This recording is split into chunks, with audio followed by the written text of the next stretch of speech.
The glittering chandelier above the grand ballroom swayed in Rachel Montgomery's vision. $2 million of Swarovski crystal fracturing into kaleidoscope patterns as her knees buckled. 500 faces turned toward the stage. Every CEO, every venture capitalist, every Forbes journalist watching her moment of triumph dissolve into something she couldn't name. The applause still thundered around her, but the sound came from underwater, muffled and distant, as if the entire Westfield Hotel had submerged beneath Lake Michigan while she stood there in her Versace gown, trying to remember how to breathe. 3 months of surviving on protein bars and black coffee had carved her body into angles and edges. 4 hours of sleep per night, 14-hour days, emails answered at 3 in the morning while the rest of Chicago slept. The Prometheus AI project, her masterpiece, her legacy, the algorithm that could read human emotion better than most humans could, had consumed everything she had to give and then demanded more. Standing ovation, they called it. The tech world's golden child unveiling her greatest achievement. Rachel's fingers found the podium's edge, gripping hard enough to hurt, willing the world to stop tilting. The first flutter of panic arrived quietly, a whisper beneath her ribs that said something was wrong. Her heart hammered against her sternum, too fast, irregular, like an engine misfiring. The 12-centimeter Louboutin heels that had cost more than most people earned in a month suddenly felt like stilts, precarious and alien. She'd practiced this speech for weeks, memorized every word, every pause, every gesture designed to project confidence and vision. But now the words evaporated, leaving only the terrifying awareness that her body was betraying her in front of everyone who mattered. Marcus Sterling stood near the bar, his champagne flute raised in a toast that looked celebratory but carried something else in his eyes. 5 years since he'd walked away. 5 years since he'd told her she cared more about her company than their relationship. And he'd been right. Now he was here, immaculate in his Tom Ford suit, watching her unravel with something that looked almost like satisfaction. Rachel's vision narrowed, the ballroom telescoping into a tunnel of light and shadow. Her assistant Linda materialized at her elbow, whispering urgently about Marcus wanting a private meeting, about investors waiting to congratulate her, about the car service ready to take her to the after party. The champagne flute slipped from Rachel's fingers before she registered losing her grip. Crystal exploded against Italian marble, the sound sharp and final, cutting through conversation like a gunshot. Heads turned, cameras flashed. The world spun faster, and Rachel's last coherent thought was that she'd just destroyed her reputation in front of the people whose respect had taken a decade to earn. Then the floor rushed up to meet her, and everything went black. Darkness felt like mercy at first, a reprieve from the pressure and the watching eyes. But consciousness returned in fragments, unwelcome and insistent, dragging her back to a reality that made no sense. The first thing Rachel registered was the smell, motor oil and diesel fuel, sharp and chemical. Nothing like the bergamot candles and French perfume that usually filled her mornings. Her head throbbed with each heartbeat, a dull ache that pulsed behind her eyes and down her neck. The surface beneath her was firm but not hard, some kind of thin mattress spread over concrete, covered with a cotton blanket that smelled like laundry detergent and something else. Something clean and simple she couldn't place. Morning light filtered through dusty blinds, casting prison bar shadows across a space that definitely wasn't the penthouse suite at the Westfield. Rachel's eyes adjusted slowly, taking inventory of her surroundings with growing confusion. Concrete walls painted industrial gray, though the paint was peeling in places, showing older colors beneath. Posters of Classe D cars hung at crooked angles. A cherry red 1967 Mustang, a midnight blue Chevy Camaro from 1969. Tools lined one wall in careful arrangement, wrenches and socket sets organized by size, a pegboard holding hammers and screwdrivers and things Rachel couldn't name. In the corner, a half-dismantled engine sat on a workbench, surrounded by parts she assumed had come from inside it. She tried to sit up, but her body refused the command. Every muscle felt like it had been wrung out and left to dry, weak and unresponsive. Panic flared hot in her chest, the kind that came from complete loss of control. Rachel Montgomery controlled boardrooms and million-dollar deals, dictated terms to Fortune 500 companies, commanded respect from men twice her age with twice her resources. She did not wake up in strange garages wearing clothes that weren't hers. Clothes that weren't hers. The realization hit with fresh horror. Her Versace gown was nowhere in sight, replaced by soft jeans that weren't her size and a plain white cotton t-shirt that smelled like fabric softener. Someone had undressed her while she was unconscious. Someone had put her in these clothes. Rachel's heart rate spiked, adrenaline flooding her system, but she still couldn't make her body move properly. The best she managed was propping herself on one elbow, head swimming with the effort. A small voice cut through her spiraling thoughts, high and worried and very young. Rachel's gaze snapped to the source and found a child sitting cross-legged, 3 feet away. A girl, maybe 7 years old, with tangled blonde curls and brown eyes too wide for her face. She clutched a threadbare teddy bear to her chest, one paw missing an eye, and stared at Rachel with an expression caught between relief and lingering fear. The girl's lips trembled. "You're awake. I was scared you wouldn't wake up." Rachel's throat felt like sandpaper, her voice emerging as a croak. "Where am I?" "You're at our garage, Papa's garage. Brooks Auto Restoration." The girl said it like that explained everything, like waking up in a stranger's garage was a perfectly normal Tuesday morning occurrence.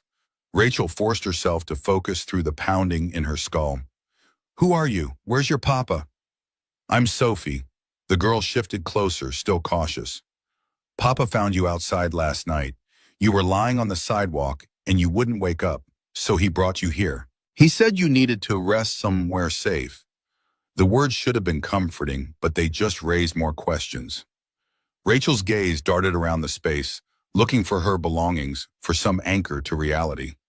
She spotted her clutch purse in the corner, her Louboutins lined up neatly beside a workbench, her gown folded with surprising care on top of a tool chest. Her phone sat on a small table, screen dark. "Who changed my clothes?" Rachel heard the edge in her own voice, sharper than she'd intended for a 7-year-old. Sophie didn't flinch. "Mrs. Chen from next door. Papa called her. He said only ladies can help ladies with stuff like that. He stayed downstairs the whole time. I watched him to make sure." The matter-of-fact delivery, the innocent certainty, should have eased Rachel's fear. Instead, it highlighted how vulnerable she'd been, how completely at the mercy of strangers. For a woman who'd built her identity on self-sufficiency and control, the awareness felt like standing naked in front of that ballroom full of investors all over again. Rachel managed to swing her legs off the makeshift bed, feet touching cool concrete. The room tilted dangerously and she gripped the edge of the mattress to keep from pitching forward. Sophie scrambled up, darting to a small table and returning with a glass of water, hands steady despite her size. "Papa said you should drink water when you wake up. He said people who faint need water and rest." The glass felt heavy in Rachel's hands, but the cool liquid soothed her raw throat, grounded her spinning thoughts. She drank slowly, watching this child who'd apparently been sitting vigil over an unconscious stranger because her papa had told her to. The concern in Sophie's eyes was genuine, uncomplicated by agenda or calculation. When was the last time someone had looked at Rachel Montgomery that way, seeing just a person who needed help, rather than a CEO who could advance their career? Rachel set the empty glass aside, reality reasserting itself in uncomfortable waves. Her company, the launch. Marcus Sterling watching her collapse like it was exactly what he'd been waiting for. How long had she been unconscious? What was happening at Montgomery AI while she lay here in some mechanic's garage, dressed in borrowed clothes, accepting water from a 7-year-old? The sound of footsteps on stairs made both of them turn.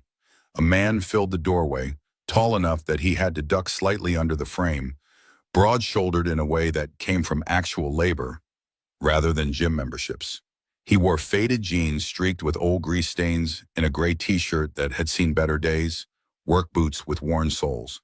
His face carried the kind of weathering that came from years working outdoors, lines around his eyes and mouth that suggested he smiled more than he frowned, but right now his expression was pure concern. Rachel's muscles tensed instinctively, fight or flight kicking in despite her weakened state. She didn't know this man, didn't know this place, didn't know anything except that she was alone and vulnerable, and every self-defense article she'd ever read was screaming warnings in her head. The man stopped immediately, raising both hands in a gesture of peace. Hey, it's okay. You're safe here.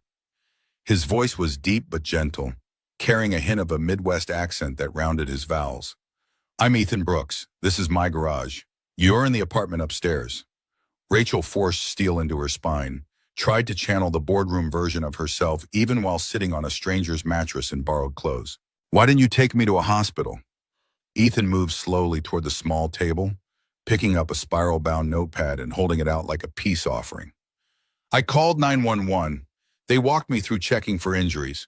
When they heard you were breathing steady with no obvious trauma, they said to let you rest and call back if your condition changed. Rachel took the notepad with shaking hands, scanning the pages. The handwriting was messy but legible, each entry time-stamped and detailed. 10:45 p.m. Found unconscious woman approximately 30 years old on sidewalk 2 blocks from garage. Called 911. 10:47 p.m. Dispatcher asked about injuries, bleeding, breathing, no visible trauma, pulse 72 beats per minute, steady, breathing regular. 10:52 p.m. Dispatcher advised to monitor, keep warm, call back if condition worsens. 11 o'clock p.m. Neighbor Mrs. Chen helped change clothes. Subject wearing evening gown, impractical for rest. 1 o'clock a.m. Checked vitals, pulse 70. Subject mumbled something about presentation slides. 3 o'clock a.m. Subject restless, tossing, checked temperature, 98.2 degrees Fahrenheit, normal range. 5 o'clock a.m. Breathing deeper, color improved. 6:30 a.m. Subject woke. The entries continued between the major timestamps, noting every observation, every decision. This stranger had stayed awake all night monitoring her like she was something precious, something worth protecting. Rachel's fingers tightened on the notebook, emotion threatening to overwhelm the careful walls she'd built. Sophie bounced on her toes. Papa didn't sleep at all. He kept checking to make sure you were okay. Ethan shot his daughter a look that was half embarrassment, half affection. Sophie, let's not make it sound like I'm some kind of hero. I just did what anyone should do. But Rachel was staring at him with new eyes, seeing past the grease-stained clothes and calloused hands to something she encountered so rarely in her world that she'd almost forgotten it existed. Genuine kindness without expectation of return. In her circles, every favor came with strings attached. Every gesture of help was calculated for maximum benefit. This man had spent his night caring for an unconscious stranger, documenting everything with the diligence of someone who understood responsibility, and he was acting like it was nothing special. Rachel's voice came out softer than she'd intended. Thank you. I don't know what would have happened if you hadn't found me. Ethan shrugged, uncomfortable with gratitude. You hungry? I was about to make breakfast. Nothing fancy, just pancakes. The offer was so ordinary, so domestic that Rachel almost laughed. When was the last time someone had offered to make her pancakes? When was the last time she'd eaten anything that wasn't delivered by a catering service or grabbed from a vending machine between meetings? Her stomach answered before she could, growling loud enough to make Sophie giggle. I'll take that as a yes. Ethan moved toward a small kitchenette at the far end of the garage apartment, pulling out a mixing bowl and ingredients from cabinets that had seen years of use. Sophie, can you help Rachel to the table? The girl took Rachel's hand with surprising confidence, her small fingers warm and steady. Rachel let herself be guided to a wobbly kitchen table with 3 mismatched chairs, the kind of furniture that came from secondhand stores and yard sales. A calendar hung on the wall showing automotive pinup art from the 1950s, circled dates marking what looked like Sophie's soccer practices and school events. The refrigerator was covered in drawings held up by magnets, stick figures labeled Papa and Me, engaged in various activities, bright crayon colors declaring a child's view of a happy life. This was so far removed from Rachel's world of minimalist penthouses and designer everything that it felt like visiting another planet. But there was something about it, something warm and lived in and real, that made her chest ache with an emotion she couldn't quite name. Loneliness, maybe, or recognition of what she'd sacrificed in her climb to the top. Ethan worked at the stove with practiced efficiency, whisking batter and heating the griddle, his movements economical and sure. Sophie chattered beside him about school, about her friend Emma who'd lost a tooth yesterday, about the science project she wanted to build involving vinegar and baking soda. Rachel watched them interact, the easy affection between father and daughter, the way Ethan listened with full attention even while cooking, asking questions that showed he genuinely cared about playground politics and elementary school science. The contrast to her own morning routine, silent elevator ride, efficient assistant reciting the day's schedule, breakfast eaten while reviewing reports, was so stark it hurt. Rachel had convinced herself that isolation was the price of success, that relationships were luxuries she couldn't afford if she wanted to compete with men who had decades more experience and twice her resources. Watching this mechanic make pancakes for his daughter while genuinely interested in second-grade drama, she wondered if she'd been lying to herself. Sophie turned those wide brown eyes on Rachel, curious without being invasive. "What do you do for work?" The simple question shouldn't have been so hard to answer. Rachel hesitated, aware that CEO of a multi-million-dollar AI company would sound ridiculous in this context, would create distance she didn't want. "I run a company that makes smart computer programs." "That's cool." Sophie's enthusiasm was infectious. "Papa's teaching me to code. I'm learning Python. Do you know Python?" Rachel blinked, surprise cutting through her fog. "You're 7 and learning Python?" "Sophie's really good with logic puzzles." Ethan flipped a pancake with casual skill. "She kept asking questions about how computers work. So I figured, why not teach her the basics? There are some great resources online for kids her age." Rachel studied Ethan with fresh eyes, reassessing her assumptions. A mechanic teaching his 7-year-old to code, casually discussing programming languages while making breakfast. The intelligence in his eyes wasn't the polished Ivy League kind Rachel usually encountered, but it was sharp and practical, the kind built from solving real problems rather than theoretical ones. The pancakes that landed on her plate were golden brown perfection, steam rising from fluffy interiors, butter melting in pools across the surface. Ethan set down a bottle of real maple syrup, the expensive kind that came from actual trees rather than corn syrup factories. And Rachel wondered how a mechanic afforded the good stuff when she usually grabbed whatever was closest in the grocery store. Sophie watched Rachel expectantly, and Rachel realized she was waiting for a verdict. She cut into the pancake, took a bite, and the flavors hit her tongue like a revelation. Not fancy, not complicated, just perfectly made food crafted with care. Better than the $100 brunches at the Ritz-Carlton, better than anything her private chef had ever prepared, because there was something in it that couldn't be bought. Someone giving a damn whether she was fed. Rachel's voice came out thick. "This is the best pancake I've ever had." Sophie beamed like Rachel had just given her the greatest compliment imaginable. Ethan ducked his head, a faint flush coloring his neck, and Rachel caught herself noticing details she shouldn't be noticing. The way his forearms flexed when he lifted the skillet, the small scar above his left eyebrow, the fact that his eyes were the same warm brown as his daughter's, creating an echo between them that spoke of genetics and love and permanence. She was noticing all of this while her company was probably imploding, while Marcus Sterling was probably calling emergency board meetings, while her entire life's work hung in the balance. Rachel set down her fork, reality crashing back in. "I need my phone. I need to know." Before she could finish, her phone buzzed to life on the counter where Ethan must have plugged it into charge. The screen lit up like a slot machine hitting jackpot, notification after notification flooding in, each one a fresh disaster. 47 missed calls, 89 emails, text messages filling the screen faster than Rachel could track them. She grabbed the phone with hands that trembled harder than they had when she'd lifted the water glass. The first notification was a news alert from Bloomberg. Montgomery AI CEO vanishes after Gala collapse. Stock plummets 18%. TechCrunch. Rachel Montgomery's mysterious disappearance raises questions about leadership stability. Fortune. Is Montgomery AI's Wonder Woman having a breakdown? Rachel's vision tunneled, the pancakes turning to ash in her stomach. Linda's name dominated the call log, her assistant's messages escalating from concern to frantic to barely controlled panic. The most recent text sent 6 minutes ago. "Rachel, where are you? The board is calling emergency meeting. Marcus is saying he should take over. Please respond." The phone rang in her hand, Linda's name flashing. Rachel answered on instinct, her assistant's voice exploding through the speaker before she could say hello. Rachel, oh my God, where have you been? Are you okay? Do you need me to send someone? The board is losing their minds. Investors are calling every 10 minutes. Marcus is already talking to reporters, saying he's concerned about your health and the company's direction, and I don't know what to tell them. Rachel's hand found the edge of the table, gripping hard. I'm fine, Linda. I just needed... Fine, fine.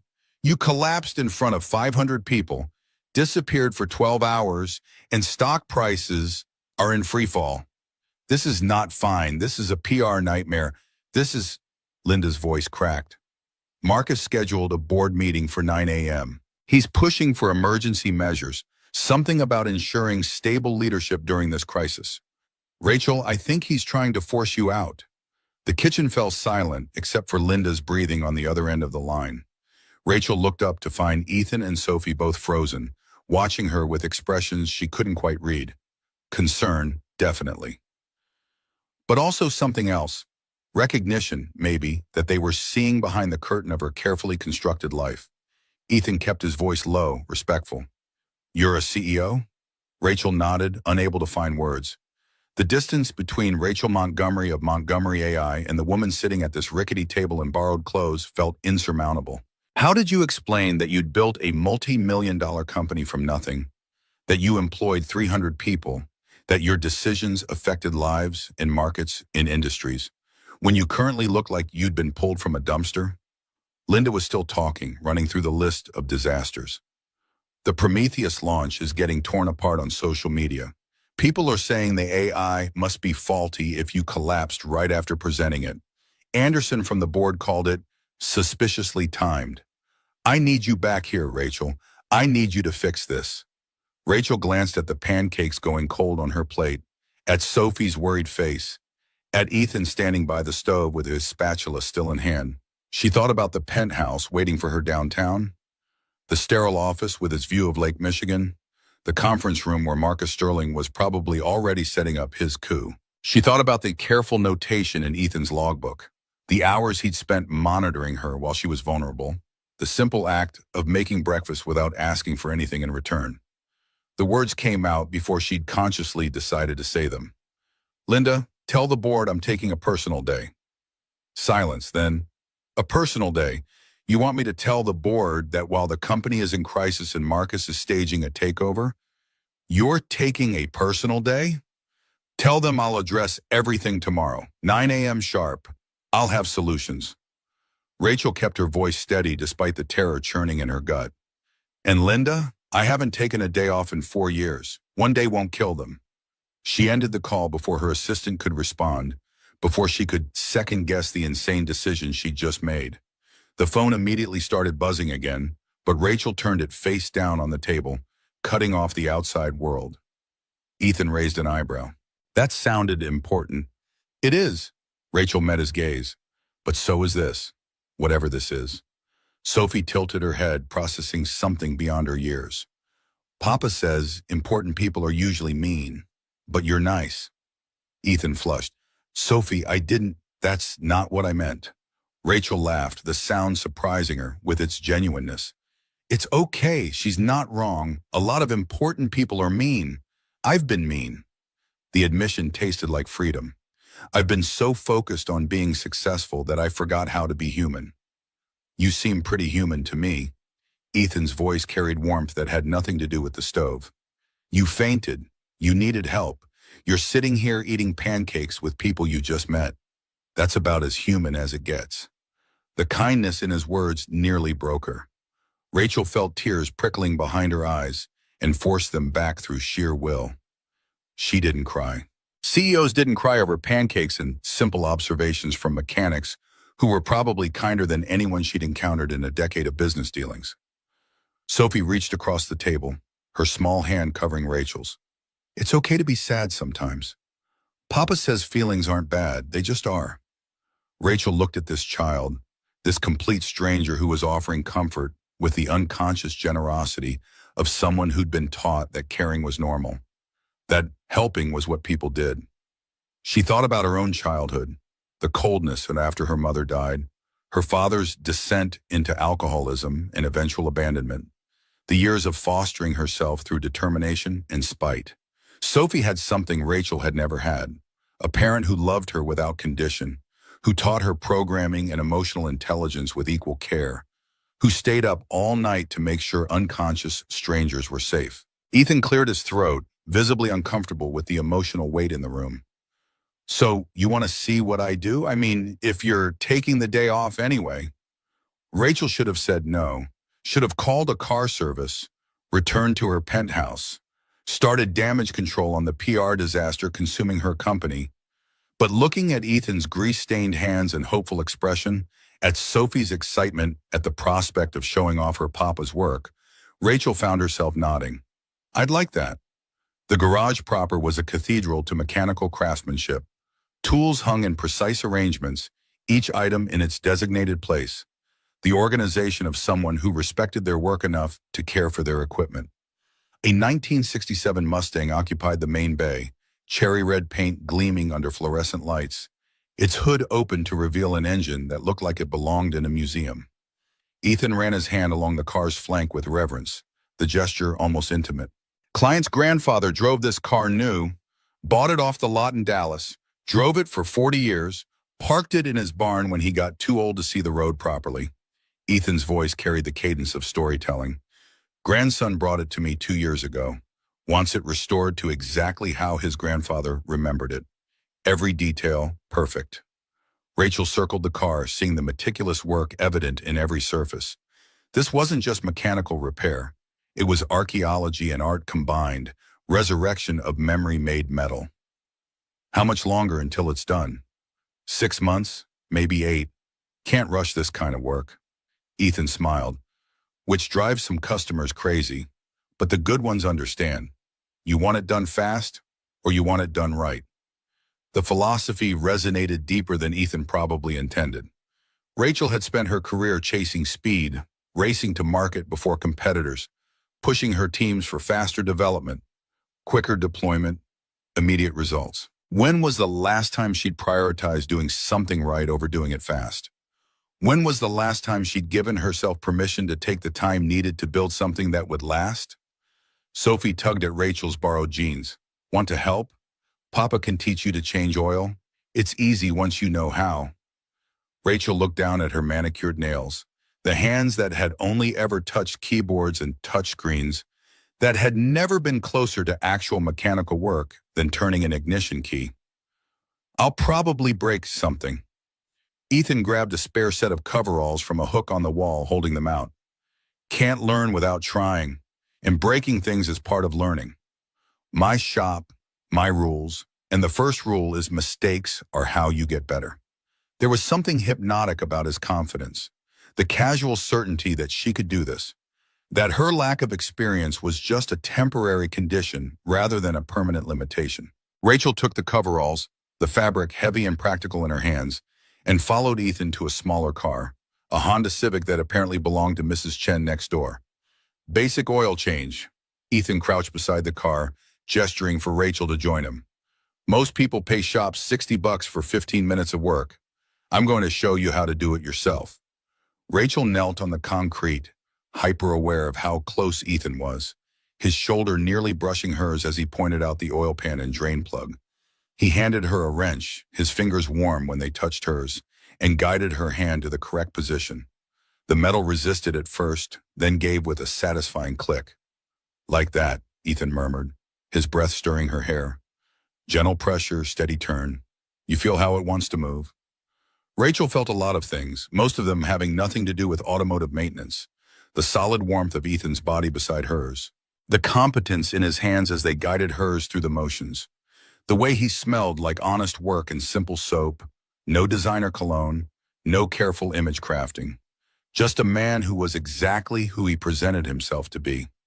Oil started draining into the pan beneath the car, dark and viscous. Sophie appeared with a shop light, directing the beam so Rachel could see better, and suddenly the three of them were working together, a team assembled from nowhere, connected by nothing except this moment. Rachel found herself laughing when oil splashed on the coveralls, when she fumbled the new filter and had to chase it across the garage floor. when Sophie demonstrated the proper technique with the confidence of someone who'd done this 100 times. By the time they finished, Rachel's hands were black with grease, her hair had escaped its professional twist, and she couldn't remember the last time she'd felt this engaged with something physical and immediate. Ethan showed her where the heavy-duty soap lived, standing beside her at the industrial sink while they both scrubbed their hands clean. Their shoulders bumped, and neither of them moved away. "You're good at this." Ethan's voice was quiet enough that Sophie, examining the Mustang across the garage, couldn't hear. Taking instruction, staying patient when something doesn't work the first time. Most people give up faster. Rachel watched the black water swirl down the drain. Most people haven't spent their career learning from failure. When you're building something new, failure is just data. You try, you break, you figure out what went wrong, you try again. That how you built your company? That's how I built everything. The words came easier than expected. I was 18, broke, and angry at the world. No family, no connections, no backup plan. Just me and the absolute certainty that I had to make something work, or I'd end up like my father, drunk and bitter, and blaming everyone else for my problems. Ethan turned off the water, reaching for paper towels. Sounds lonely. It was. Rachel dried her hands, the admission settling heavy in her chest. It still is. Success is lonely when you don't have anyone to share it with. And I made sure I didn't have anyone. Easier that way. Safer. Safer from what? Rachel met his eyes, seeing genuine curiosity rather than judgment. From this. From feeling like maybe I chose wrong. From wondering if all the things I gave up might have been worth more than the things I gained. Sophie's voice cut across the garage. "Rachel, come see. Papa's going to show me the transmission." The spell broke, but something lingered in Ethan's expression, an understanding that made Rachel's chest tight. He smiled. "We should probably feed her lunch before she decides to dismantle the entire car." Lunch was sandwiches assembled from simple ingredients. Good bread, real turkey, fresh vegetables, eaten at the kitchen table upstairs, while Sophie chattered about her science project, and Rachel found herself contributing ideas about chemical reactions and pH balances. The conversation flowed easy and unpretentious. No networking, no subtle status games, just three people sharing food and ideas. Rachel's phone buzzed periodically, a reminder of the world waiting beyond this garage, but she ignored it.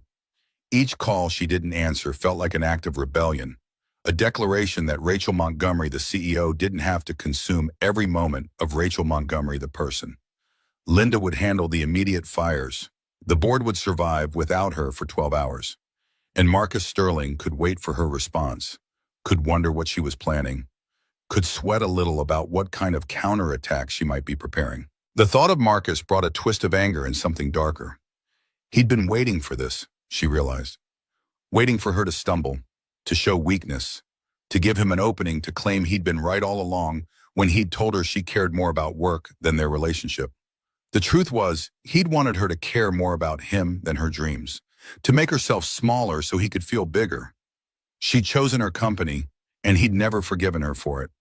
Now he was circling like a vulture, ready to pick apart the life's work she'd built from nothing. The violation of it, the calculated cruelty, made Rachel want to throw something, or fight back in ways that would probably be satisfying but ultimately counterproductive.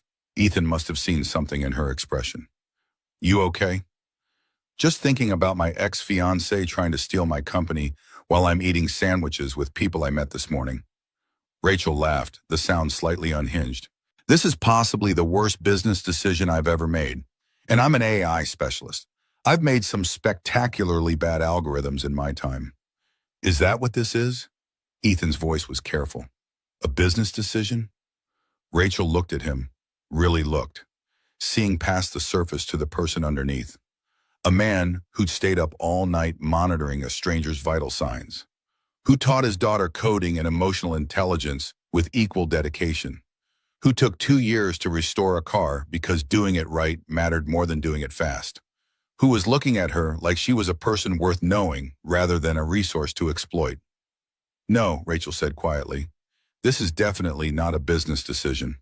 Sophie finished her sandwich and disappeared to work on homework, leaving Rachel and Ethan alone at the table with the wreckage of their meal between them. The afternoon light slanted through the windows, golden and warm, painting everything in shades that felt suspended outside normal time. Ethan broke the silence. "Can I ask you something?" "Sure." "Why'd you really stay? You could have gone back hours ago, fixed your crisis, but you're still here." Rachel traced patterns in the condensation on her water glass. "Honestly, I don't know. Maybe because this is the first place in years where people look at me and don't want something.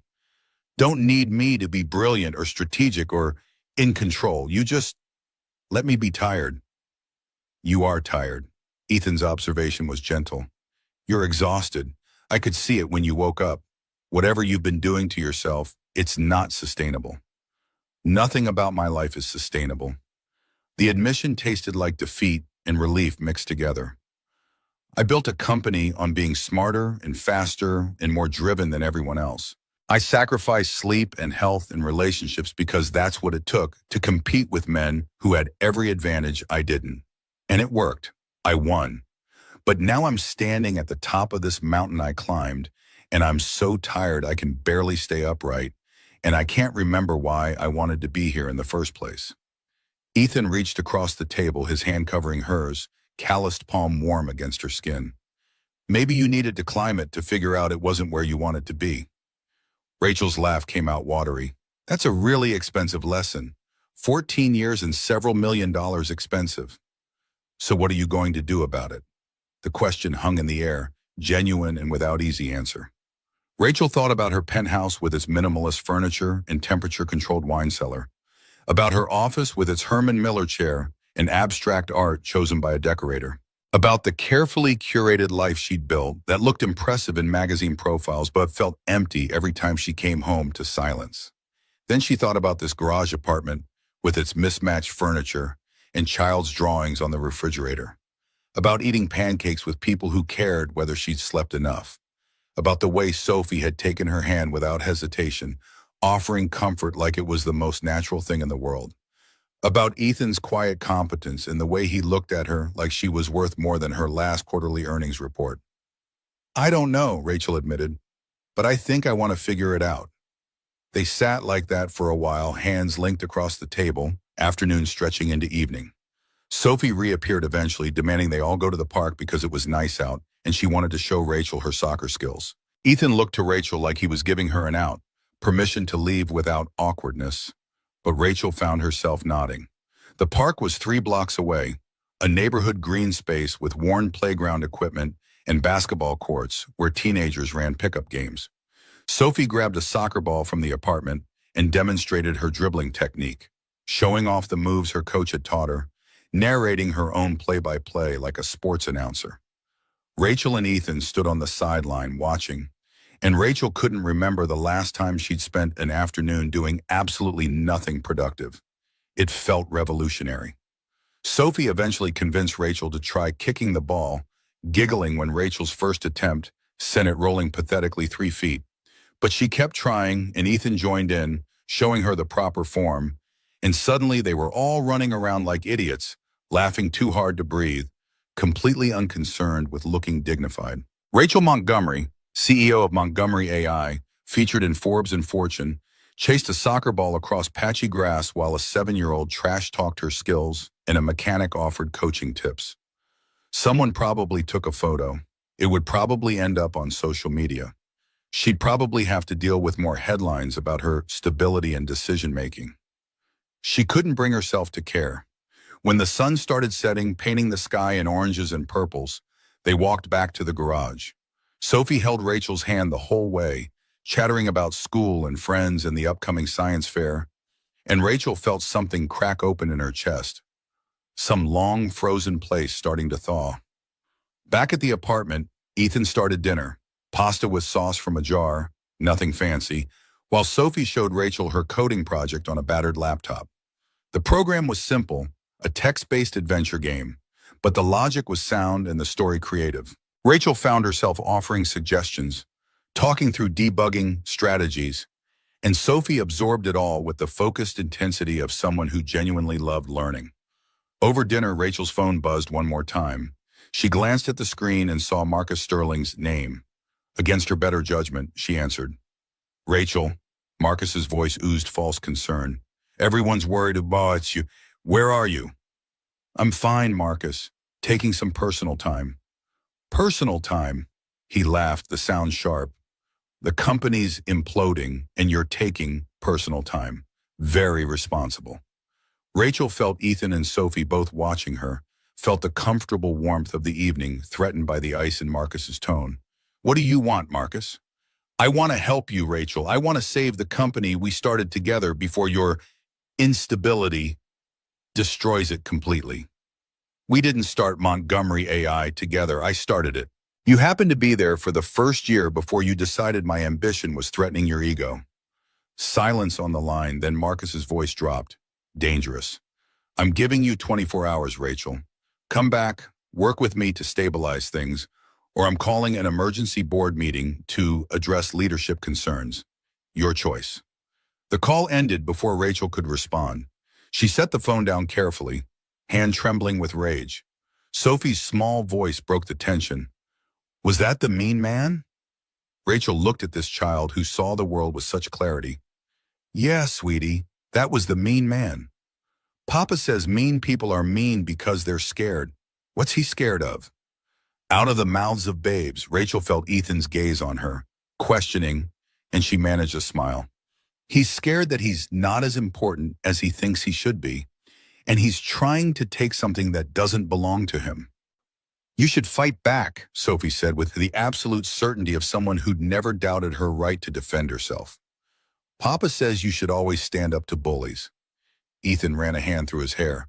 Sophie, it's more complicated than... Is it? Rachel interrupted, surprising herself. Is it more complicated? Marcus is trying to bully me out of my own company.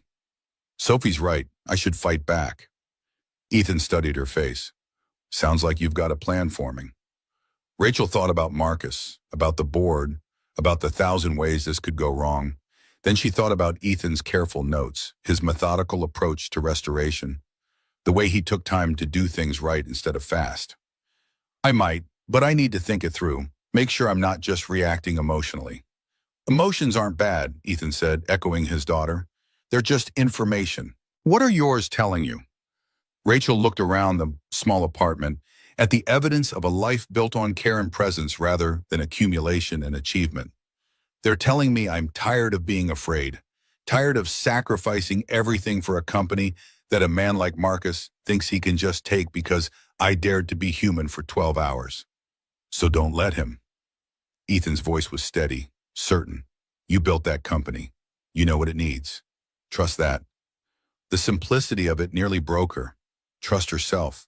When was the last time Rachel had trusted her own judgment without second-guessing, without running endless scenarios, without paralysis by analysis? She'd spent so long trying to be perfect, to never show weakness, that she'd forgotten she was allowed to be both strong and tired, both capable and in need of help.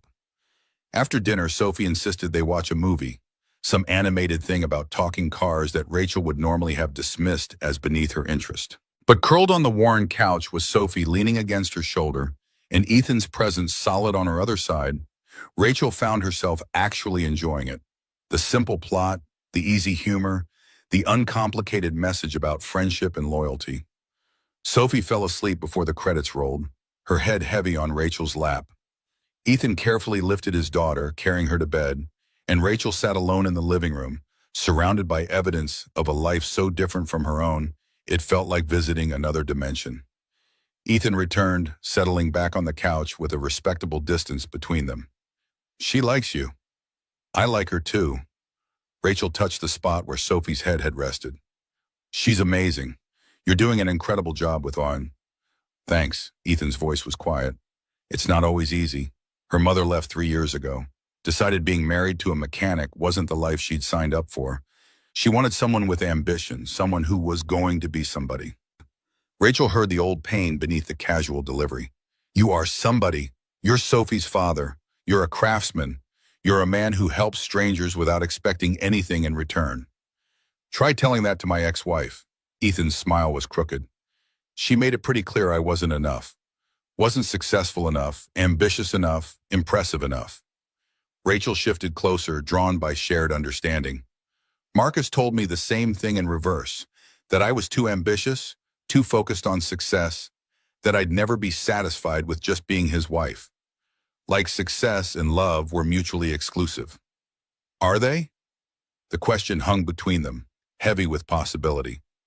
Rachel thought about her empty penthouse, about years of prioritizing meetings over relationships, about the careful distance she maintained to protect herself from distraction and vulnerability.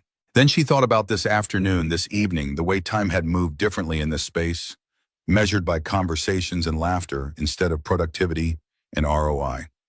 I used to think so, Rachel said slowly. I used to think I had to choose, be successful or be loved, be professional or be human.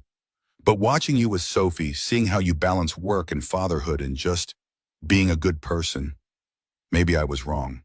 Ethan turned to face her fully, and Rachel realized how close they were, how easy it would be to close the remaining distance. His eyes were warm in the dim light, searching her face for something she wasn't sure she was ready to name. Rachel, he started, voice rough. I don't know what this is, what's happening here, but the sound of a car door slamming outside cut him off. Then another, footsteps on the stairs, deliberate and heavy. Ethan frowned, moving to the door, and Rachel's stomach dropped as she recognized the figure ascending through the small window.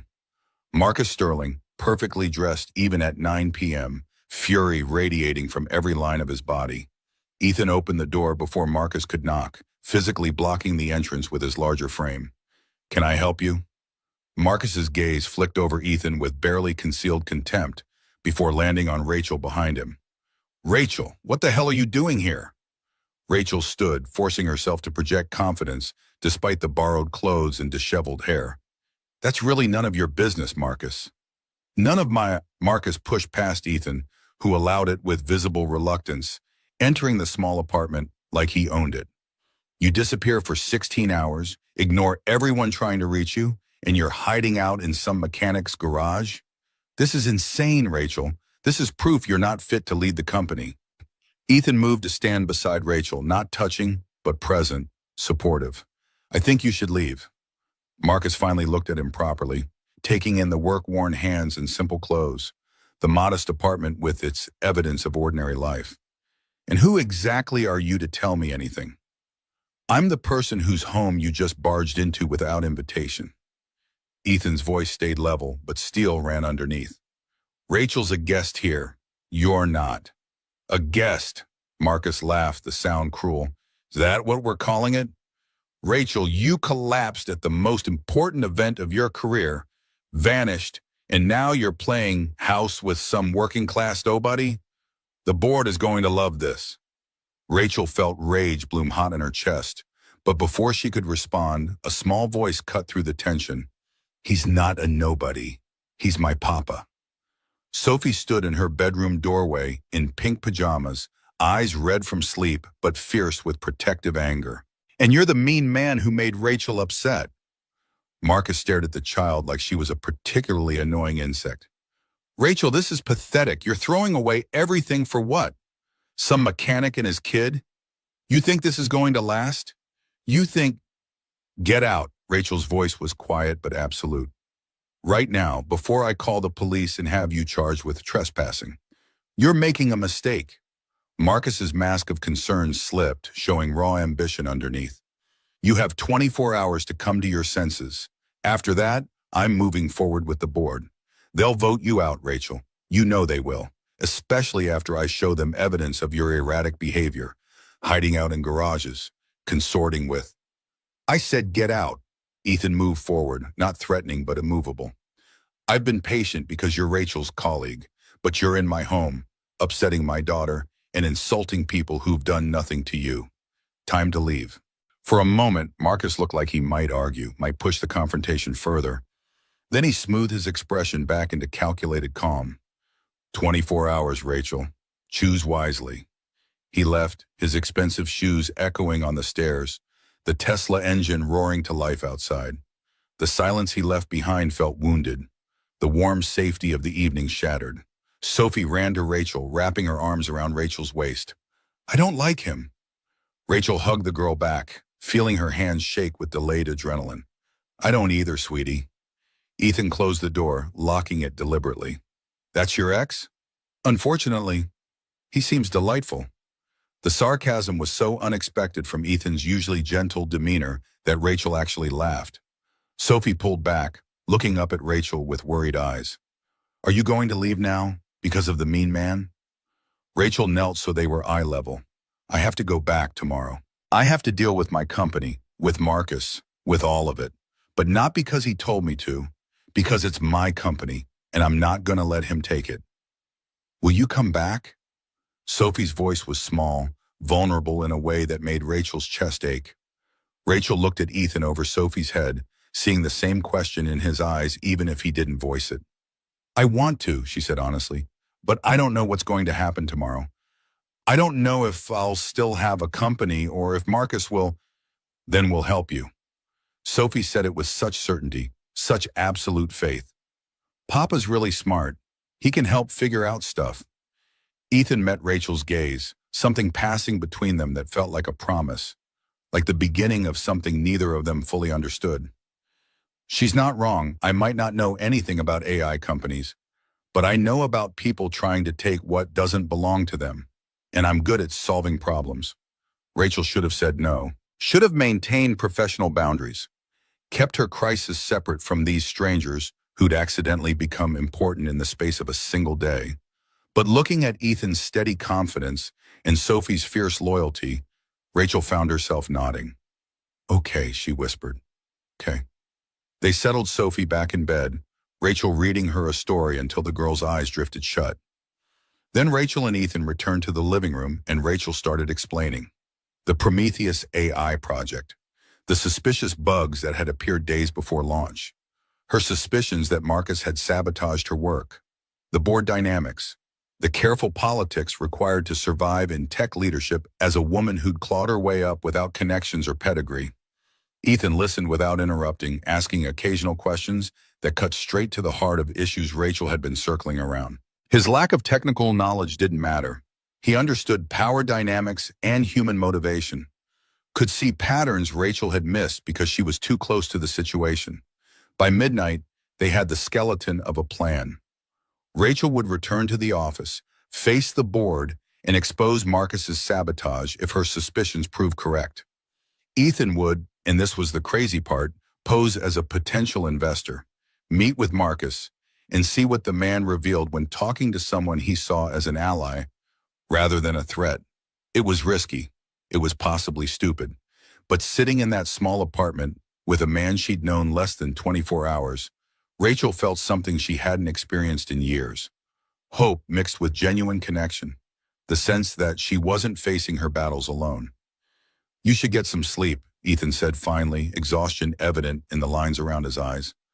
Tomorrow's going to be brutal. So will explaining to my assistant why I spent the night in a garage apartment instead of my penthouse. Ethan smiled. Guest room's yours if you want it, or I can call you a car.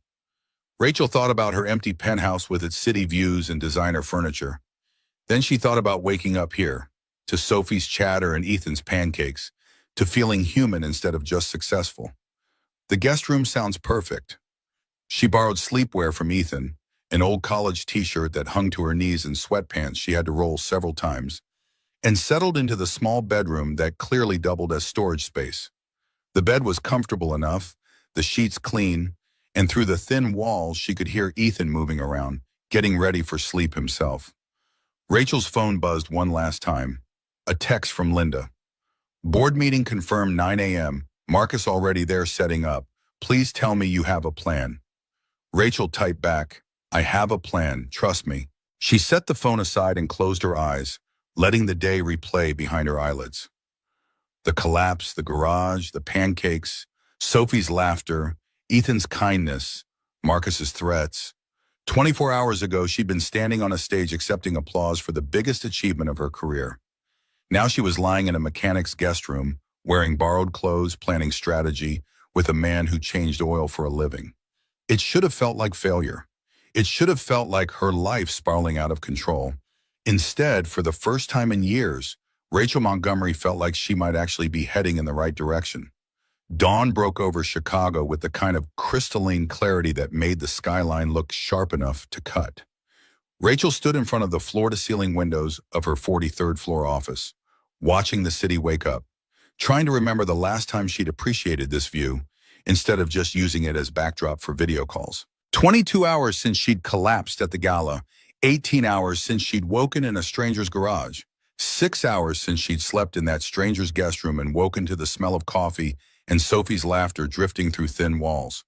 Linda materialized in the doorway, tablet clutched like a shield, her perfectly styled hair already showing stress fractures at 7 a.m. Okay, I need the truth. Where were you really? Because the internet has theories ranging from secret rehab to alien abduction, and I need to know which crisis management protocol to activate. Rachel turned from the window, catching her reflection in the glass.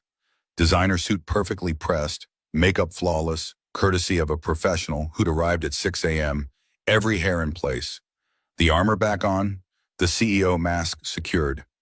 Only the faint shadows under her eyes hinted at yesterday's vulnerability. I was with a friend. A friend? Linda's tone suggested she didn't believe in friendship as a concept. Rachel, you don't have friends, you have professional contacts, strategic alliances, and people whose calls you return. Which friend? Someone I met yesterday, a mechanic named Ethan Brooks. The tablet nearly slipped from Linda's fingers. A mechanic. You spent the night with a mechanic. Do you have any idea how the board is going to... Rachel's phone buzzed with a text from Ethan. Suit fitting at 9. Mrs. Chen's nephew Mike is my size, meeting Marcus at 11. You sure about this? She typed back, absolutely not. Do it anyway. Linda was still spiraling. Marcus has been here since 6, schmoozing board members, painting himself as the stable leadership choice.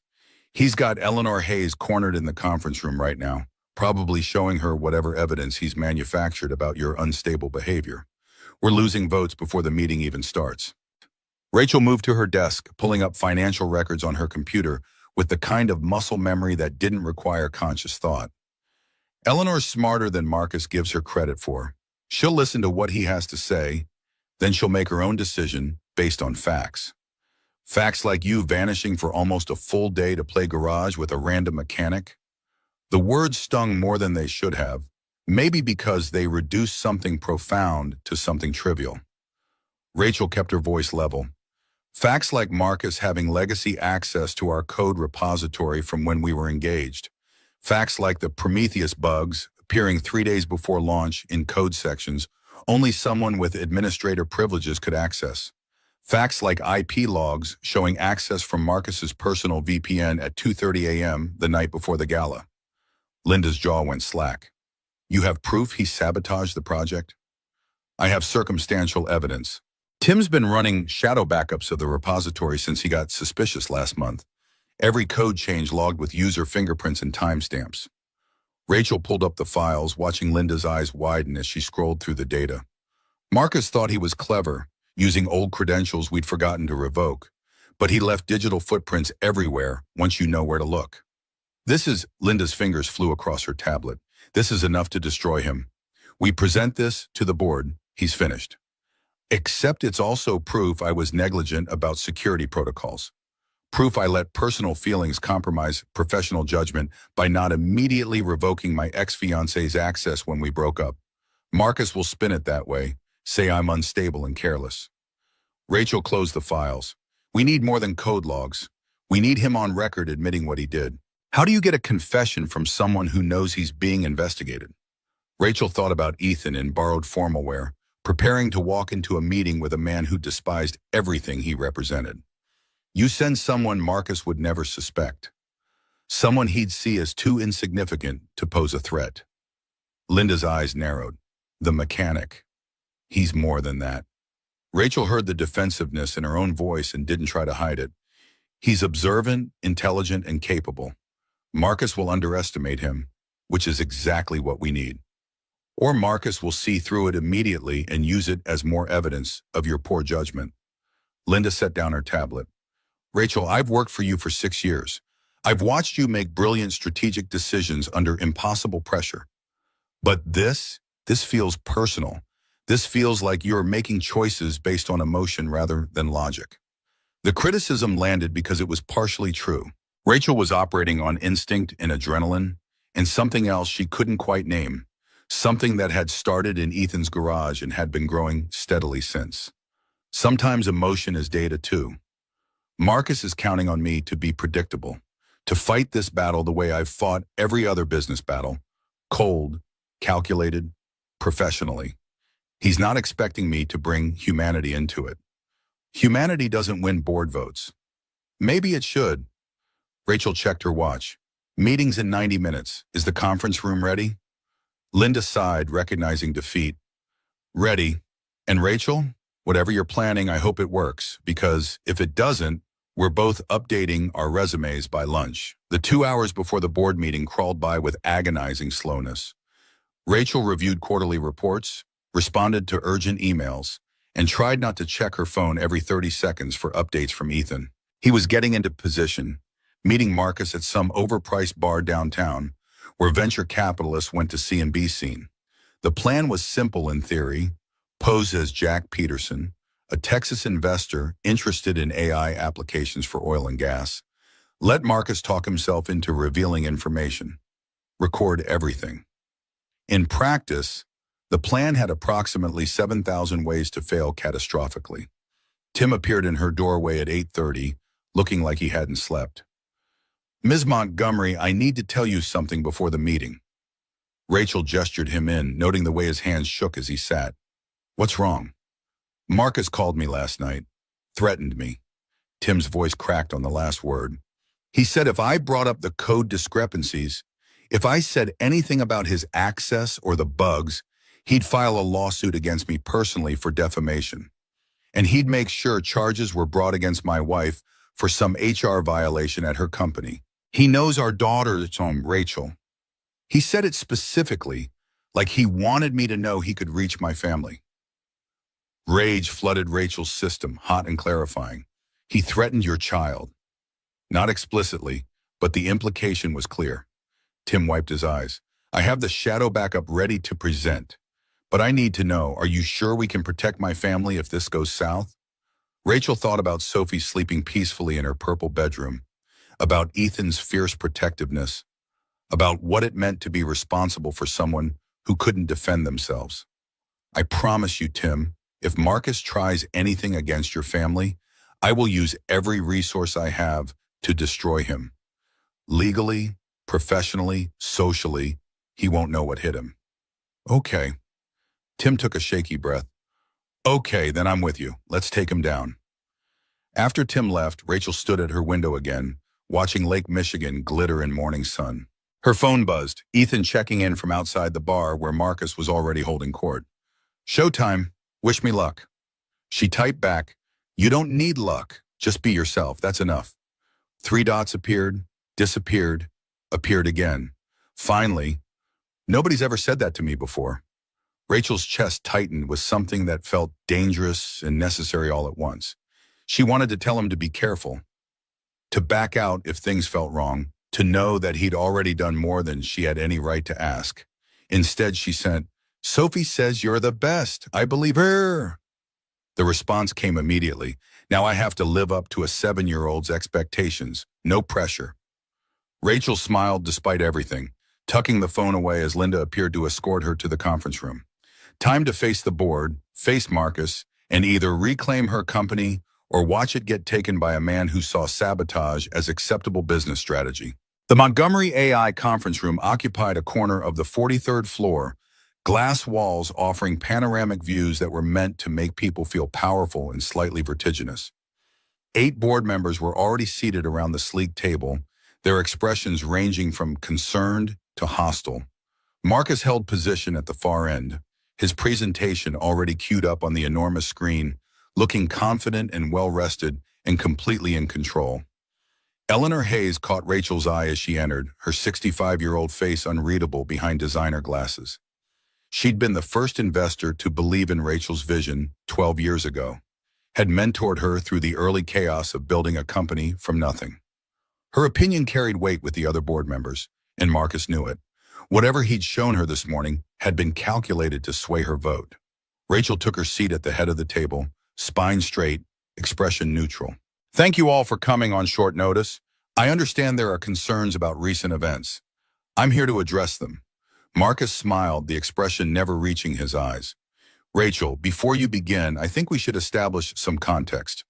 You collapsed publicly 48 hours ago, disappeared for nearly 24 hours without contacting anyone, and have been exhibiting erratic behavior that raises serious questions about your capacity to lead this company through our current crisis.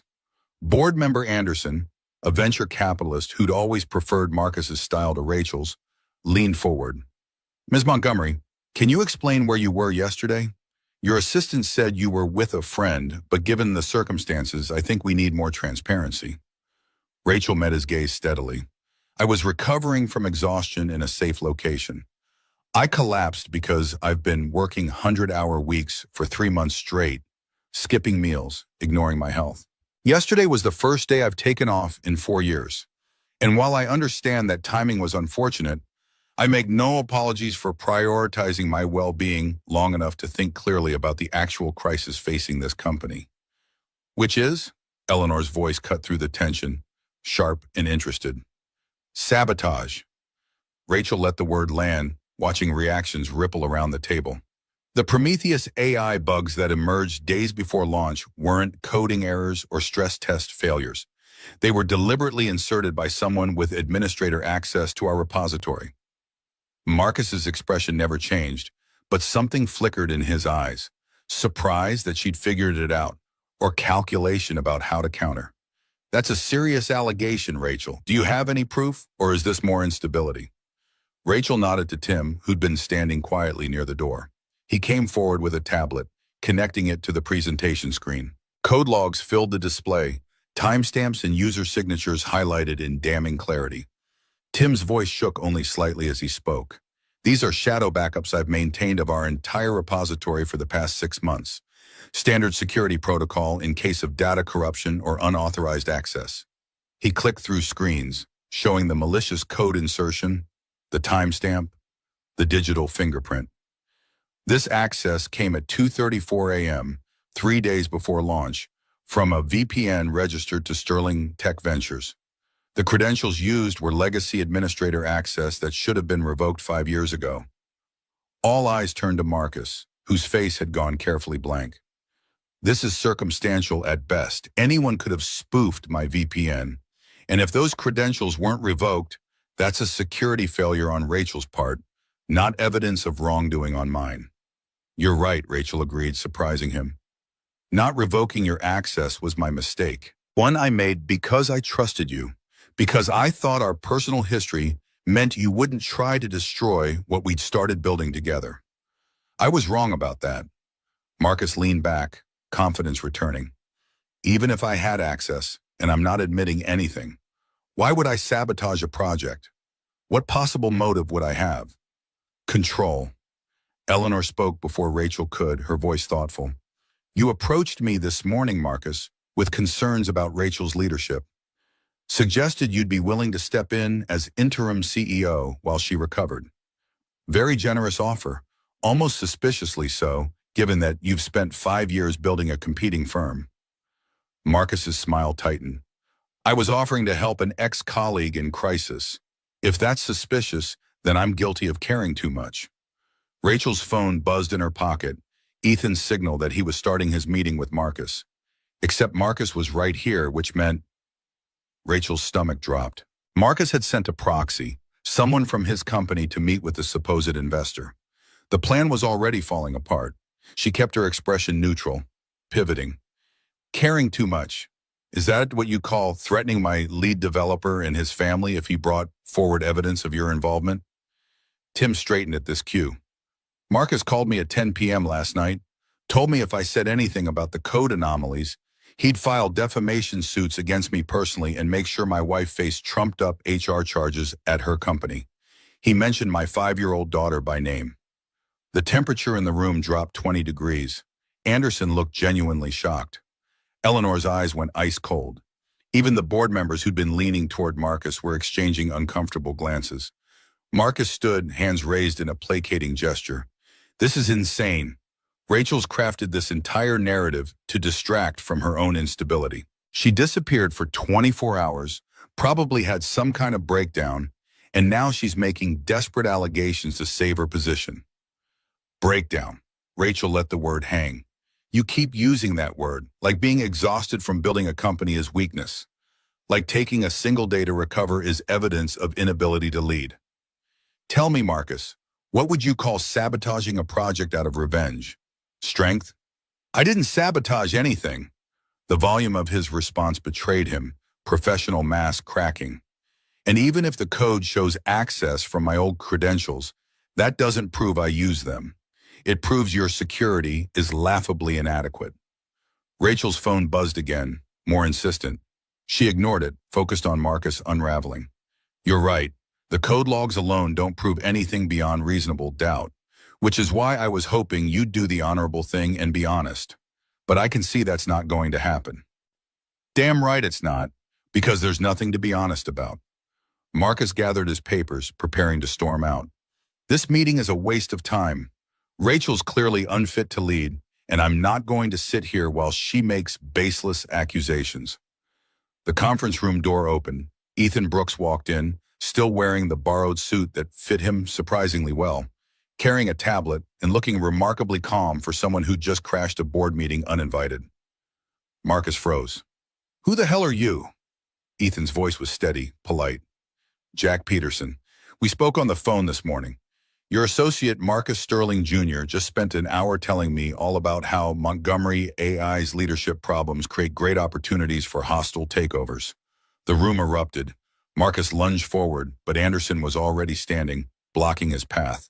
You sent your son to meet with investors about taking over Rachel's company while sitting on her board? Ethan continued, unflappable. He was very informative. Explained how his father, that would be you, I assume, had been planning this for months. Sabotaged the AI launch to create doubt about Ms. Montgomery's competence, then positioned himself as the stable alternative. Your son called it strategic intervention and said the family business was going to benefit significantly from acquiring Montgomery AI assets at a discount. Marcus's face had gone from red to purple. That's hearsay. Lies from someone Rachel obviously paid to. Ethan held up the tablet. I recorded the whole conversation. Your son was very proud of the plan, talked about it in detail, assuming I was a friendly investor interested in participating. He looked at Rachel for the first time since entering, something warm in his eyes that had nothing to do with the corporate warfare happening around them. Seemed like information the board should hear before making any decisions about leadership. Eleanor took the tablet from Ethan, her expression thunderous as she listened to the recording. Marcus Jr.'s voice came through clearly, young and arrogant and stupid. My dad's brilliant, really. He knew exactly which code to corrupt to make it look like stress test failure instead of deliberate sabotage. And Montgomery was so predictable, pushing herself to exhaustion right on schedule. The recording continued, Marcus Jr. bragging about stock manipulation, about board members who'd been subtly influenced, about the eventual plan to strip Montgomery AI for parts and integrate the valuable tech into Sterling Ventures. Every word, another nail in Marcus Sterling Sr.'s coffin. Marcus made one last desperate play. That's my son, not me. I can't be held responsible for his interpretation of, he specifically says my dad knew and we planned repeatedly throughout. Eleanor's voice could have frozen helium. Marcus, you've committed corporate espionage, sabotage, and conspiracy to defraud shareholders. I'm calling for an immediate vote to remove you from this board and pursue criminal charges. The vote was 9-0.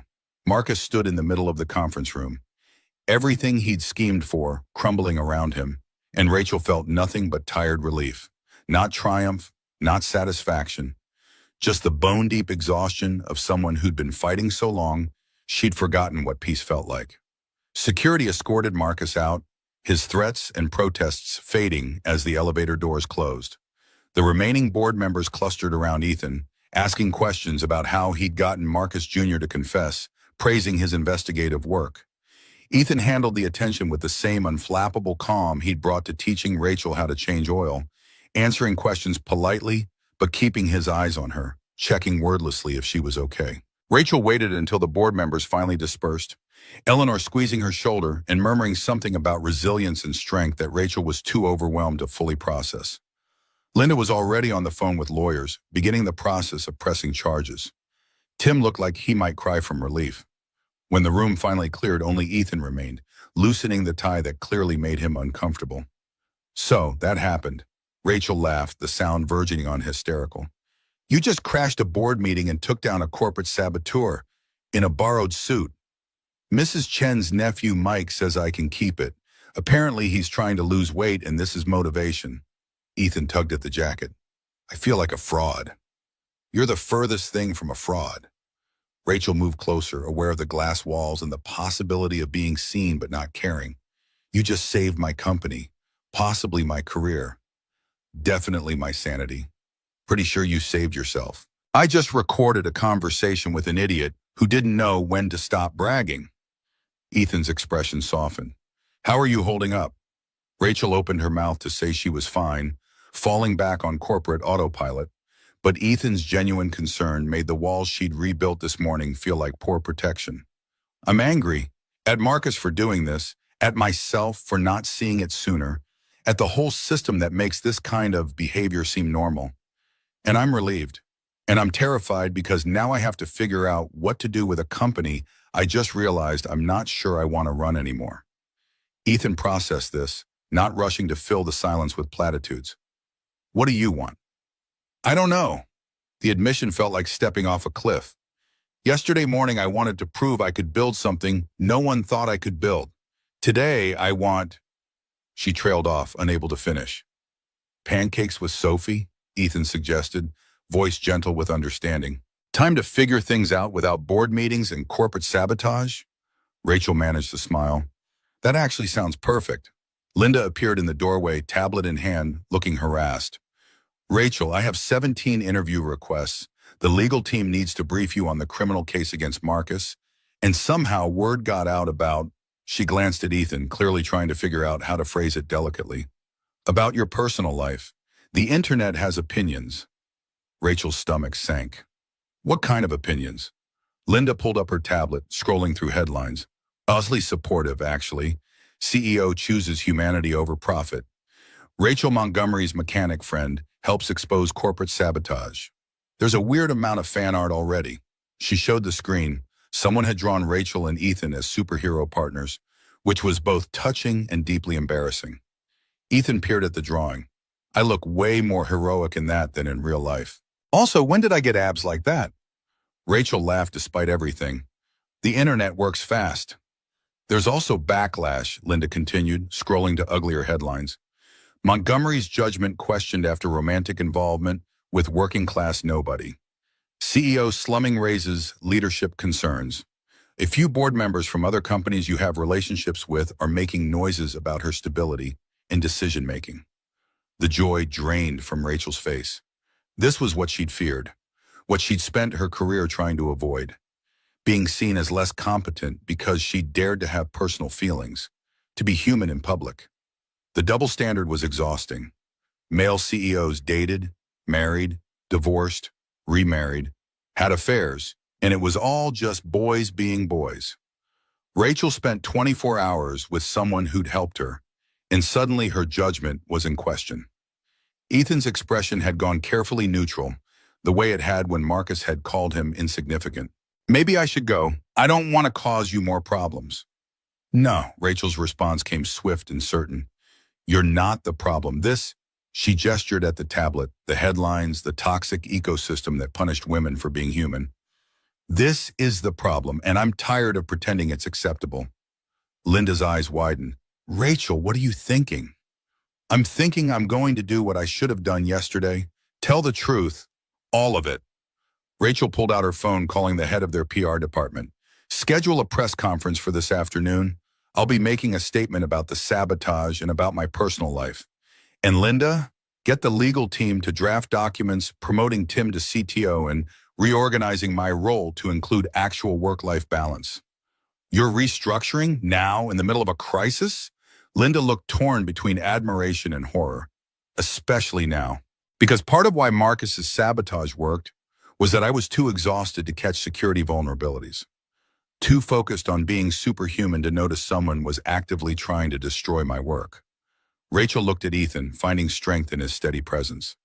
I built this company by sacrificing everything else. Maybe it's time to build it differently. The press conference was set for 3 p.m., which gave Rachel 4 hours to prepare, review legal documents, coordinate with Tim and the executive team, and generally ensure Montgomery AI would survive the next wave of publicity. Ethan spent most of that time in her office, sitting quietly on the couch while she worked, occasionally offering observations that had nothing to do with technology and everything to do with human psychology. You're pacing, he noted, as Rachel made her fifth circuit around the office. You always pace when you're nervous? Rachel stopped mid-stride. How would you know that? You've known me for 2 days. Watched you in the garage yesterday when Marcus called. Same pattern, 5 steps, turn, 5 steps back. Your left hand clenches when you hit step 3. Ethan smiled. Mechanic training. You learn to observe patterns, notice when something's off. And what's your diagnosis, Dr. Brooks? What's off with me? You're terrified of being seen as weak, so terrified that you're about to walk into a room full of reporters and cameras and tell them exactly how human you are, which is possibly the bravest or stupidest thing I've ever seen anyone do. Ethan stood, closing the distance between them. For what it's worth, I think brave. Rachel's breath caught as he moved into her space, close enough that she could smell the faint scent of soap and motor oil that no amount of borrowing formal clothes could completely erase.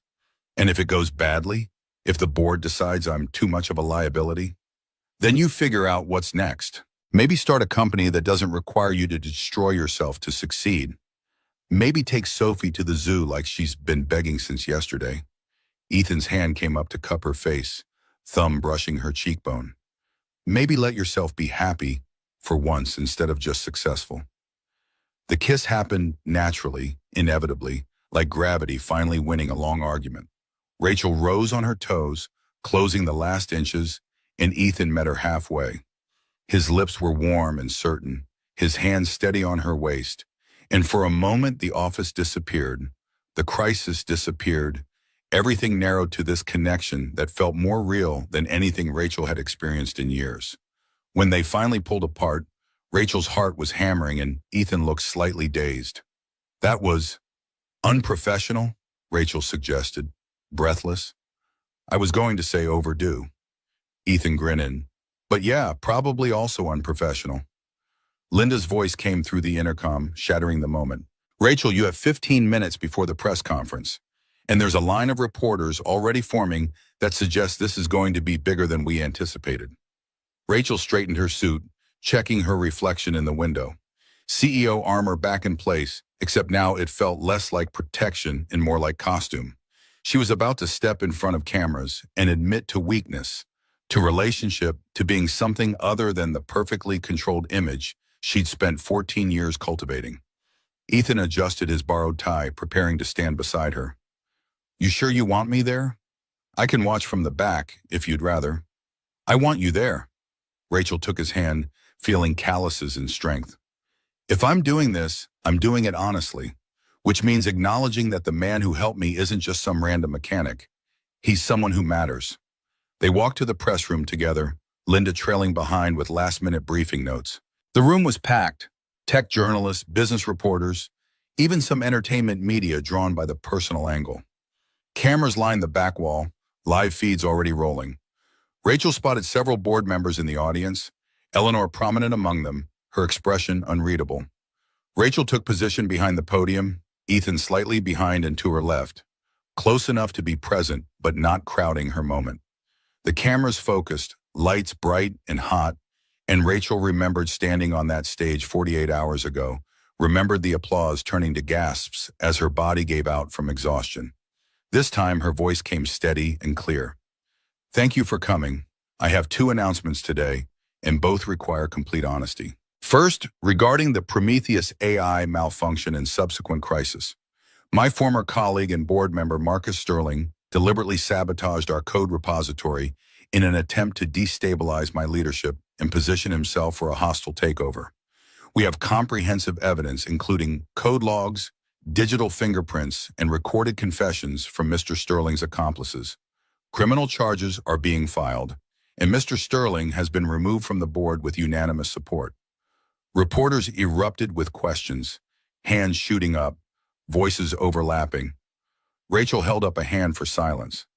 Second, and more personally, I collapsed at our launch event because I've been working myself to exhaustion for years.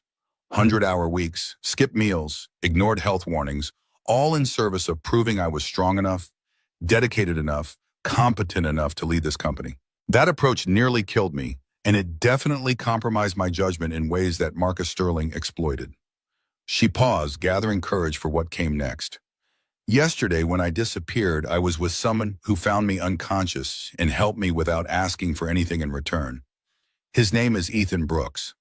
She gestured to Ethan, who looked deeply uncomfortable with the attention but didn't step away. He's a mechanic, a single father, and someone who showed me that success and humanity aren't mutually exclusive. Over the past 48 hours, he's become important to me. More than important. The room exploded again, but Rachel kept going, voice rising over the noise. I know this doesn't fit the narrative of the CEO who sacrifices everything for her company. I know some of you will see this as weakness, as evidence of poor judgment or instability. But I'm done measuring my worth by how much I'm willing to destroy myself. I'm restructuring Montgomery AI to reflect better leadership practices, promoting Tim Chen to CTO, implementing mandatory work-life balance policies, and ensuring no one feels they have to choose between their career and their humanity like I did. One reporter managed to get her question heard above the chaos. Ms. Montgomery, aren't you concerned this relationship will damage your credibility? That people will say you're not serious about your work? Rachel smiled, the expression sharp-edged. I'm concerned that we live in a culture where exhaustion is praised and balance is seen as weakness, where male executives can have families and personal lives without question, but women leaders are expected to be married to their jobs. I'm concerned that we celebrate people working themselves to death and call it dedication. So yes, I'm in a relationship. Yes, he's not from my usual world. And yes, I'm taking Sundays off from now on. If that makes me unserious, then maybe serious needs to be redefined. Eleanor stood up from the audience, her movement drawing every eye. For a moment, Rachel's heart stopped, wondering if she'd pushed too far, if even Eleanor's support had limits. Then Eleanor started clapping, slow and deliberate, and other board members joined her. And suddenly half the room was applauding, while the other half frantically took notes. The press conference continued for another 20 minutes. Questions about the technical details of Marcus's sabotage, mixing with invasive inquiries about Rachel's relationship status. She handled both with equal directness, refusing to be embarrassed or defensive. Ethan stood steady beside her throughout, only speaking when directly addressed, but his presence alone seemed to legitimize everything Rachel was saying. When it finally ended, Linda ushered them out through a side door, away from reporters still shouting questions. That was either brilliant or career suicide, and I honestly can't tell which yet. Social media is exploding. You're trending globally under 3 different hashtags. Rachel's phone was already buzzing with messages. Investors asking for meetings. Other female CEOs thanking her for being honest. A surprising number of men in tech saying they'd been quietly struggling with the same exhaustion and pressure. And threaded through it all, the trolls and critics who saw any admission of humanity as weakness, any deviation from traditional paths as failure. Ethan read over her shoulder, frowning at some of the uglier comments. People are awful. Some people, Rachel corrected. But look at these. She showed him messages from young women in tech thanking her for showing that leadership didn't require self-destruction, from parents grateful that someone was finally talking about balance, from people who'd felt alone in their exhaustion until they heard someone with status admit to the same struggles. You're starting a movement, Linda observed, scrolling through her own tablet. Hashtag CEO Humanity is gaining traction. Several other executives are already announcing similar policy changes. It's like you gave everyone permission to stop pretending they're superhuman. Rachel's laugh came out slightly hysterical. I just wanted to tell the truth. I didn't expect. Her phone rang. Eleanor Hayes' name flashing on screen. Rachel answered with trepidation. Eleanor, that was the most reckless, impulsive, magnificent thing I've seen a CEO do in 40 years. Eleanor's voice carried approval mixed with exasperation. You just rewrote the rules of tech leadership while the cameras were rolling, and every company in Silicon Valley is going to be dealing with the fallout. Is that good or bad? It's necessary. We've been destroying talented people by demanding they sacrifice everything for their companies. You just made it acceptable to say, that's not sustainable. Eleanor paused. Also, your mechanic cleans up well. When you said you'd met someone, I wasn't expecting him to be the one who trapped Marcus Jr. on recording.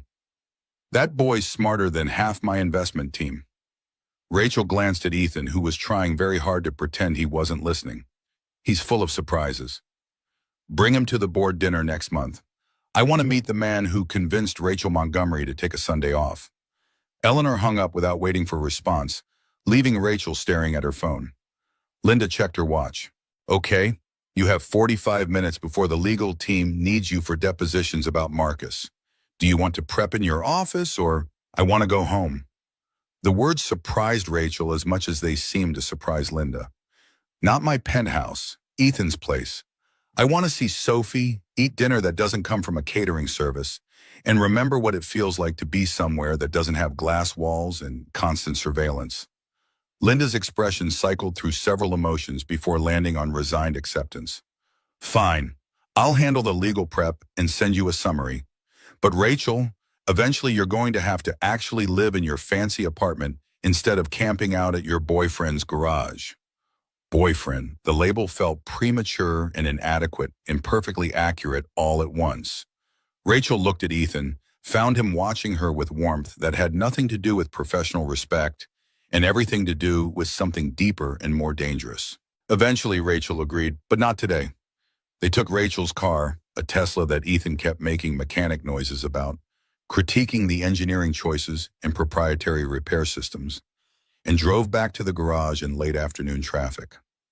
The city slept by outside the windows, familiar skyline now loaded with different meaning. Rachel had lived in Chicago for 14 years, built her company here, knew every neighborhood, but she'd never really seen it except as backdrop to her ambitions. Now, watching people on sidewalks living their ordinary lives, she felt the weight of choice settling on her shoulders. She could go back to the penthouse, return to the carefully controlled existence she'd built, keep Montgomery AI running on the same exhausting principles that had nearly destroyed her. Or she could do what she'd just announced to the world, actually change, actually build something different, actually let herself want things beyond quarterly earnings and market share. Ethan's hand found hers on the center console. You're thinking loud enough that I can almost hear it. Just processing. Today's been... Rachel tried to find adequate words and failed. I told the world I'm rebuilding my life. Now I have to figure out what that actually looks like. Well, step one is dinner. Sophie's been texting me every 10 minutes wanting to know when you're coming over.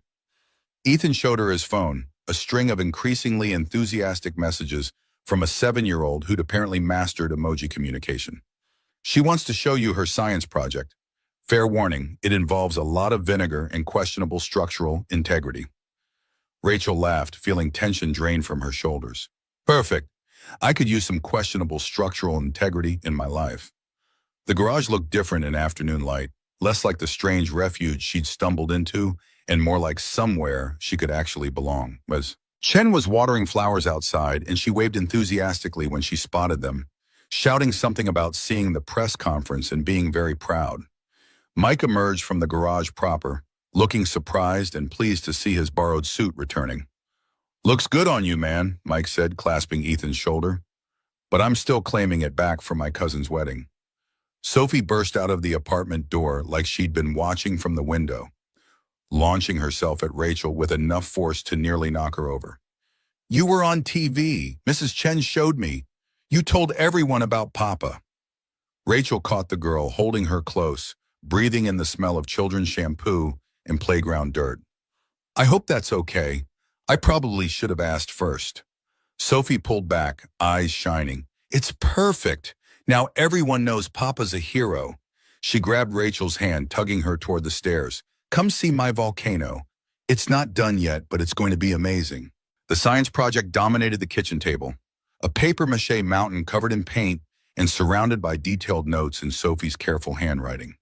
She explained the chemical reaction between baking soda and vinegar with the kind of enthusiasm usually reserved for cartoon characters in ice cream, and Rachel found herself genuinely engaged, asking questions that made Sophie's explanations go deeper. Ethan started dinner, pasta with homemade sauce that had been simmering in a slow cooker, filling the apartment with rich tomato and basil smells. He moved through the small kitchen with practiced efficiency while Sophie showed Rachel her coding project on the ancient laptop, a text adventure game that had grown significantly more complex since yesterday. The domesticity of it should have felt foreign, should have triggered Rachel's usual discomfort with anything that might distract from work.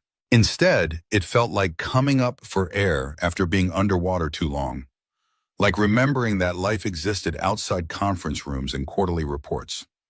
Over dinner, Sophie regaled them with elaborate stories from school, complete with dramatic reenactments of playground politics that were surprisingly cutthroat for second grade. Ethan listened with the kind of attention that suggested he actually cared about Emma's lost tooth and the great tetherball controversy of Tuesday afternoon.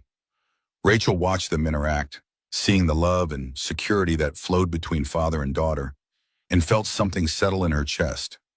This was what she'd been missing, what all the success and achievement failed to provide: connection without agenda, care without calculation, being wanted for who she was rather than what she could do. After dinner, they set up Sophie's volcano in the backyard, a small patch of concrete behind the garage where Ethan kept overflow parts and tools. The eruption was spectacular, if messy, baking soda and vinegar, foam cascading down the painted mountain, while Sophie shrieked with joy. Rachel took photos on her phone, dozens of them, capturing Sophie's expression and Ethan's proud smile and the ordinary magic of a Tuesday evening that felt more important than any board meeting. When Sophie finally went to bed, after 3 stories and extensive negotiations about bedtime, Rachel and Ethan collapsed on the couch, exhausted in the good way that came from full days lived intentionally. Rachel's phone sat on the coffee table, still buzzing periodically with messages, but she ignored it in favor of Ethan's solid warmth beside her. "Thank you," she said quietly, "for today, for all of it. I recorded a conversation and stood around looking uncomfortable while you revolutionized corporate culture. Not sure that warrants thanks." Ethan's arms settled around her shoulders, natural as breathing. "But you're welcome anyway." Rachel shifted closer, head finding the space between his shoulder and chest that seemed designed for exactly this purpose. "I meant thank you for showing me there was another option, for being proof that caring about more than work doesn't make you weak." "You're the least weak person I've ever met." Ethan's voice rumbled under her ear. "Walking into that press conference today, telling the truth about everything? That took more courage than most people manage in a lifetime. Or less sense than most people manage in a lifetime. The jury's still out." Rachel pulled back enough to look at his face, finding affection and something deeper in his expression. "Ethan, I need to say something, and I need you to really hear it."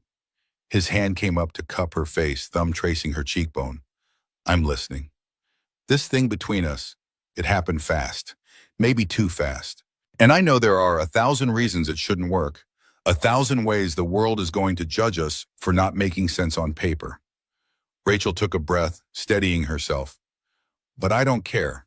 For the first time in my life, I'm choosing something because it feels right instead of because it looks right. And you feel right." Ethan's smile was slow and genuine and perfect. "You feel right to me, too, have since you woke up confused and scared in my garage and still managed to thank Sophie for the water. I was a mess. You were human, finally." Ethan leaned in, pressing his forehead to hers. "I've spent 3 years thinking I wasn't enough because my ex-wife needed me to be something different, something bigger.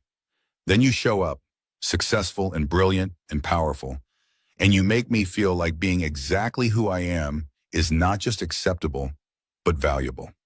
So yeah, this is fast, but it's also right. The kiss happened naturally, deeper than this morning's stolen moment, carrying promise and certainty in equal measure. Rachel's hands found the front of Ethan's shirt, pulling him closer, and he responded with careful intensity, like she was something precious he was learning to hold without breaking. When they finally separated, both breathing hard, Ethan's laugh was shaky. We should probably slow down. Sophie's just upstairs, and I'm trying to be a good role model about boundaries and appropriate relationship progression. Rachel laughed despite the heat still coursing through her system. The responsible adult approach, how novel. Don't worry, I hate it too. Ethan kissed her forehead, gentler this time. But we've got time. For once, we actually have time. They sat like that until late, talking about everything and nothing, making plans that ranged from practical to absurd. Rachel would maintain her penthouse but spend more time here, creating actual work-life separation. They'd navigate the media attention together, presenting a united front to critics, while refusing to let outside judgment dictate their choices. Sophie would meet Rachel's executive team, because if Rachel was going to be present in this child's life, Sophie needed to understand all aspects of who she was. Eventually, reluctantly, Rachel called a car service to take her back to her apartment. Ethan walked her down to the curb, hands in pockets, looking like he wanted to say something significant but couldn't find the words. Rachel solved the problem by kissing him again, brief and sweet, in the Chicago streetlight. I'll see you tomorrow? Sophie mentioned wanting to show me the proper technique for assembling an engine. You don't have to. I want to. Rachel squeezed his hand. I'm learning that what I want actually matters. Revolutionary concept. The drive back to her penthouse felt strange. The sleek building and doorman service almost alien after the comfortable chaos of Ethan's garage apartment. Her place was exactly as she'd left it, pristine and cold and perfectly designed for someone who never actually lived in it. Rachel stood in the middle of her living room, surrounded by expensive furniture and designer aesthetics, and felt completely disconnected from the space. This wasn't home. It was a trophy, evidence of success, a photo op for magazine profiles. Home was a rickety kitchen table and a 7-year-old's laugh, and a man who thought teaching her to change oil was romantic. Rachel pulled out her laptop, settling into her professional workspace for the first time in 2 days. She had emails to answer, legal documents to review, a company to run. But first, she opened a new message to her real estate agent. Looking to sell penthouse. Also interested in properties near Brooks Auto Restoration on the north side. Something with character. Must have space for a home office and preferably a garage. Then she opened another message, this one to Tim Chen. As part of your CTO transition, I want you to head a task force on sustainable work practices in tech. Real changes, not just policy paper. You have full executive support and budget. Make us the company people want to work for, not just the company people feel obligated to kill themselves for. Finally, she opened her text thread with Ethan. Thank you for today. Thank you for yesterday. Thank you for showing me there's more to life than quarterly earnings. See you tomorrow for the engine lesson. Wear the work coveralls. The borrowed suit is impressive, but those coveralls are somehow more attractive. His response came immediately. That's the exhaustion talking. Get some sleep, CEO.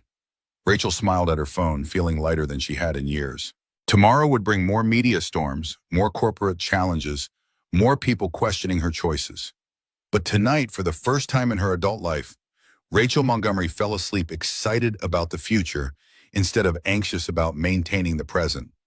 The last thought before sleep claimed her was Sophie's voice echoing in memory. Papa says mean people are mean because they're scared. What's he scared of? Marcus Sterling had been scared of irrelevance, of a woman succeeding where he'd expected her to fail. He'd tried to tear her down, and instead, he'd inadvertently pushed her toward building something better. Rachel drifted off, smiling, already planning tomorrow's morning with a mechanic and his daughter, already imagining a life measured in moments instead of metrics, already becoming someone she might actually like. 6 months had transformed Rachel's life in ways that quarterly reports couldn't measure and balance sheets couldn't capture. She stood in the doorway of what had been Ethan's spare storage room, watching contractors put finishing touches on her home office. Real wood desk-facing windows that overlooked the garage, shelves already loaded with technical manuals and Sophie's artwork in equal proportion. The house they'd found together sat 3 blocks from the garage, a 1920s bungalow with original hardwood and a kitchen big enough for family dinners, purchased with cash and zero regrets about leaving the sterile penthouse behind. Montgomery AI stock had hit record highs after the restructuring. Tim's task force on sustainable work practices had become industry standard. Other companies scrambling to implement similar policies before their own talent fled to competitors offering actual humanity. Rachel still worked hard, still drove innovation, but now she left the office by 6 p.m. and nobody questioned whether that made her less committed. Sophie burst through the front door, backpack flying, soccer uniform grass-stained and glorious. "Mom, Rachel, guess what? Coach says I can play forward next game." Mom, Rachel. The name had evolved naturally over months, Sophie testing it cautiously at first, then using it with increasing confidence until it became simply fact. Rachel's heart still caught every time she heard it, still marveled that this child had chosen to claim her when biology and legal documents said otherwise. "That's amazing, sweetheart. Forward's a big responsibility." Rachel caught Sophie in a hug, ignoring the dirt transferring to her work clothes. "You ready for that?" "Papa's been training me. Watch." Sophie demonstrated footwork in the hallway, narrowly missing a lamp. "See, I'm getting faster." Ethan appeared behind his daughter, coveralls exchanged for jeans and a clean shirt since he'd been handling the business side of the garage rather than actual repairs today. His business had expanded significantly. 2 new mechanics hired to handle overflow, a waiting list of clients wanting Brooks restoration work specifically. Turned out being featured in a dozen news articles as the mechanic who helped take down corporate sabotage was excellent advertising. His eyes found Rachel's, warmth and something deeper passing between them. "How was the board meeting?" "Productive. Eleanor wants me to speak at the Tech Leaders Summit in March about work-life balance and sustainable success models." Rachel moved into the kitchen, starting dinner prep with the kind of domestic routine that would have seemed impossible a year ago. Also, Marcus's sentencing hearing got moved up.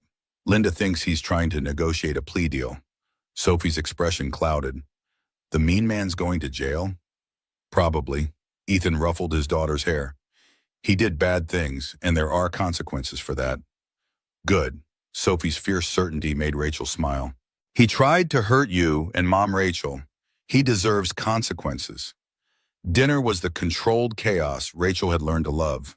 Sophie talking 90 miles per hour about school drama, Ethan interjecting with terrible dad jokes, Rachel contributing stories about the absurdity of corporate culture that made Sophie giggle. The kitchen table was scarred wood rather than designer glass. The chairs didn't match, and Rachel had never been happier.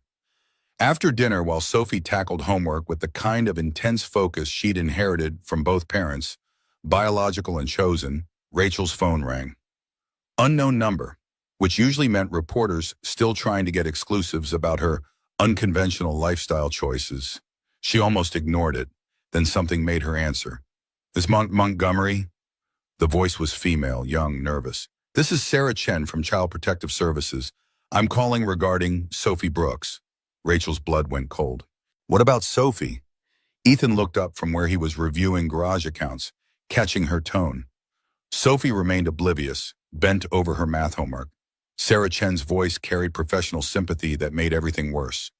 "We received a complaint alleging that Sophie's living situation has become unstable due to her father's relationship with you. The complaint suggests that Sophie is being exposed to inappropriate media attention and that her welfare should be evaluated." "Who filed the complaint?" Rachel already knew, rage building hot behind her ribs. "I'm not at liberty to say, but it came from someone with legal standing to express concern about Sophie's welfare." Sarah paused. "I need to schedule a home visit within the next 48 hours to assess the situation. It's standard procedure when allegations are made." Rachel's hand clenched around the phone. "This is retaliation. Marcus Sterling is facing criminal charges, and he's trying to hurt us through Sophie." "I understand this is stressful, Ms. Montgomery, but I have to follow protocol. Can we schedule the visit for tomorrow afternoon?" They set a time, Sarah's professional politeness never wavering, and Rachel ended the call feeling like she'd been punched. Ethan was already standing, reading her expression with the accuracy that came from 6 months of learning each other's tells. What happened? Rachel glanced at Sophie, still absorbed in fractions, and lowered her voice. CPS. Someone filed a complaint about Sophie's living situation. Ethan went pale, fear flickering across his features before he locked it down. Marcus? Has to be. This is exactly the kind of vindictive bullshit he'd pull when backed into a corner. Rachel moved closer, keeping her voice calm despite fury threatening to crack through. We need to call Patricia Chen, our family lawyer, not the social worker, and we need to do it now. Sophie looked up, sensing tension in the sudden quiet. What's wrong? Ethan managed a smile that didn't reach his eyes. Nothing, baby girl, just some boring adult stuff. You finish your homework, and then we'll watch that movie you wanted, okay? But Sophie was too perceptive, too used to reading her father's moods. Is the mean man trying to hurt us again? Rachel knelt beside Sophie's chair. Someone made a complaint to check that you're safe and happy, which you are, obviously, but we have to prove it to people who don't know us. That's stupid. Sophie's logic was 7-year-old absolute. Anyone can see I'm happy. I have Papa and you and Mrs. Chen and my friends and soccer and school. What else is there? Rachel hugged her. You're absolutely right, but sometimes adults make things complicated because they're scared or angry or just mean. Like Mr. Marcus. Like Mr. Marcus. Rachel stood, pulling out her phone. But we're not going to let him win.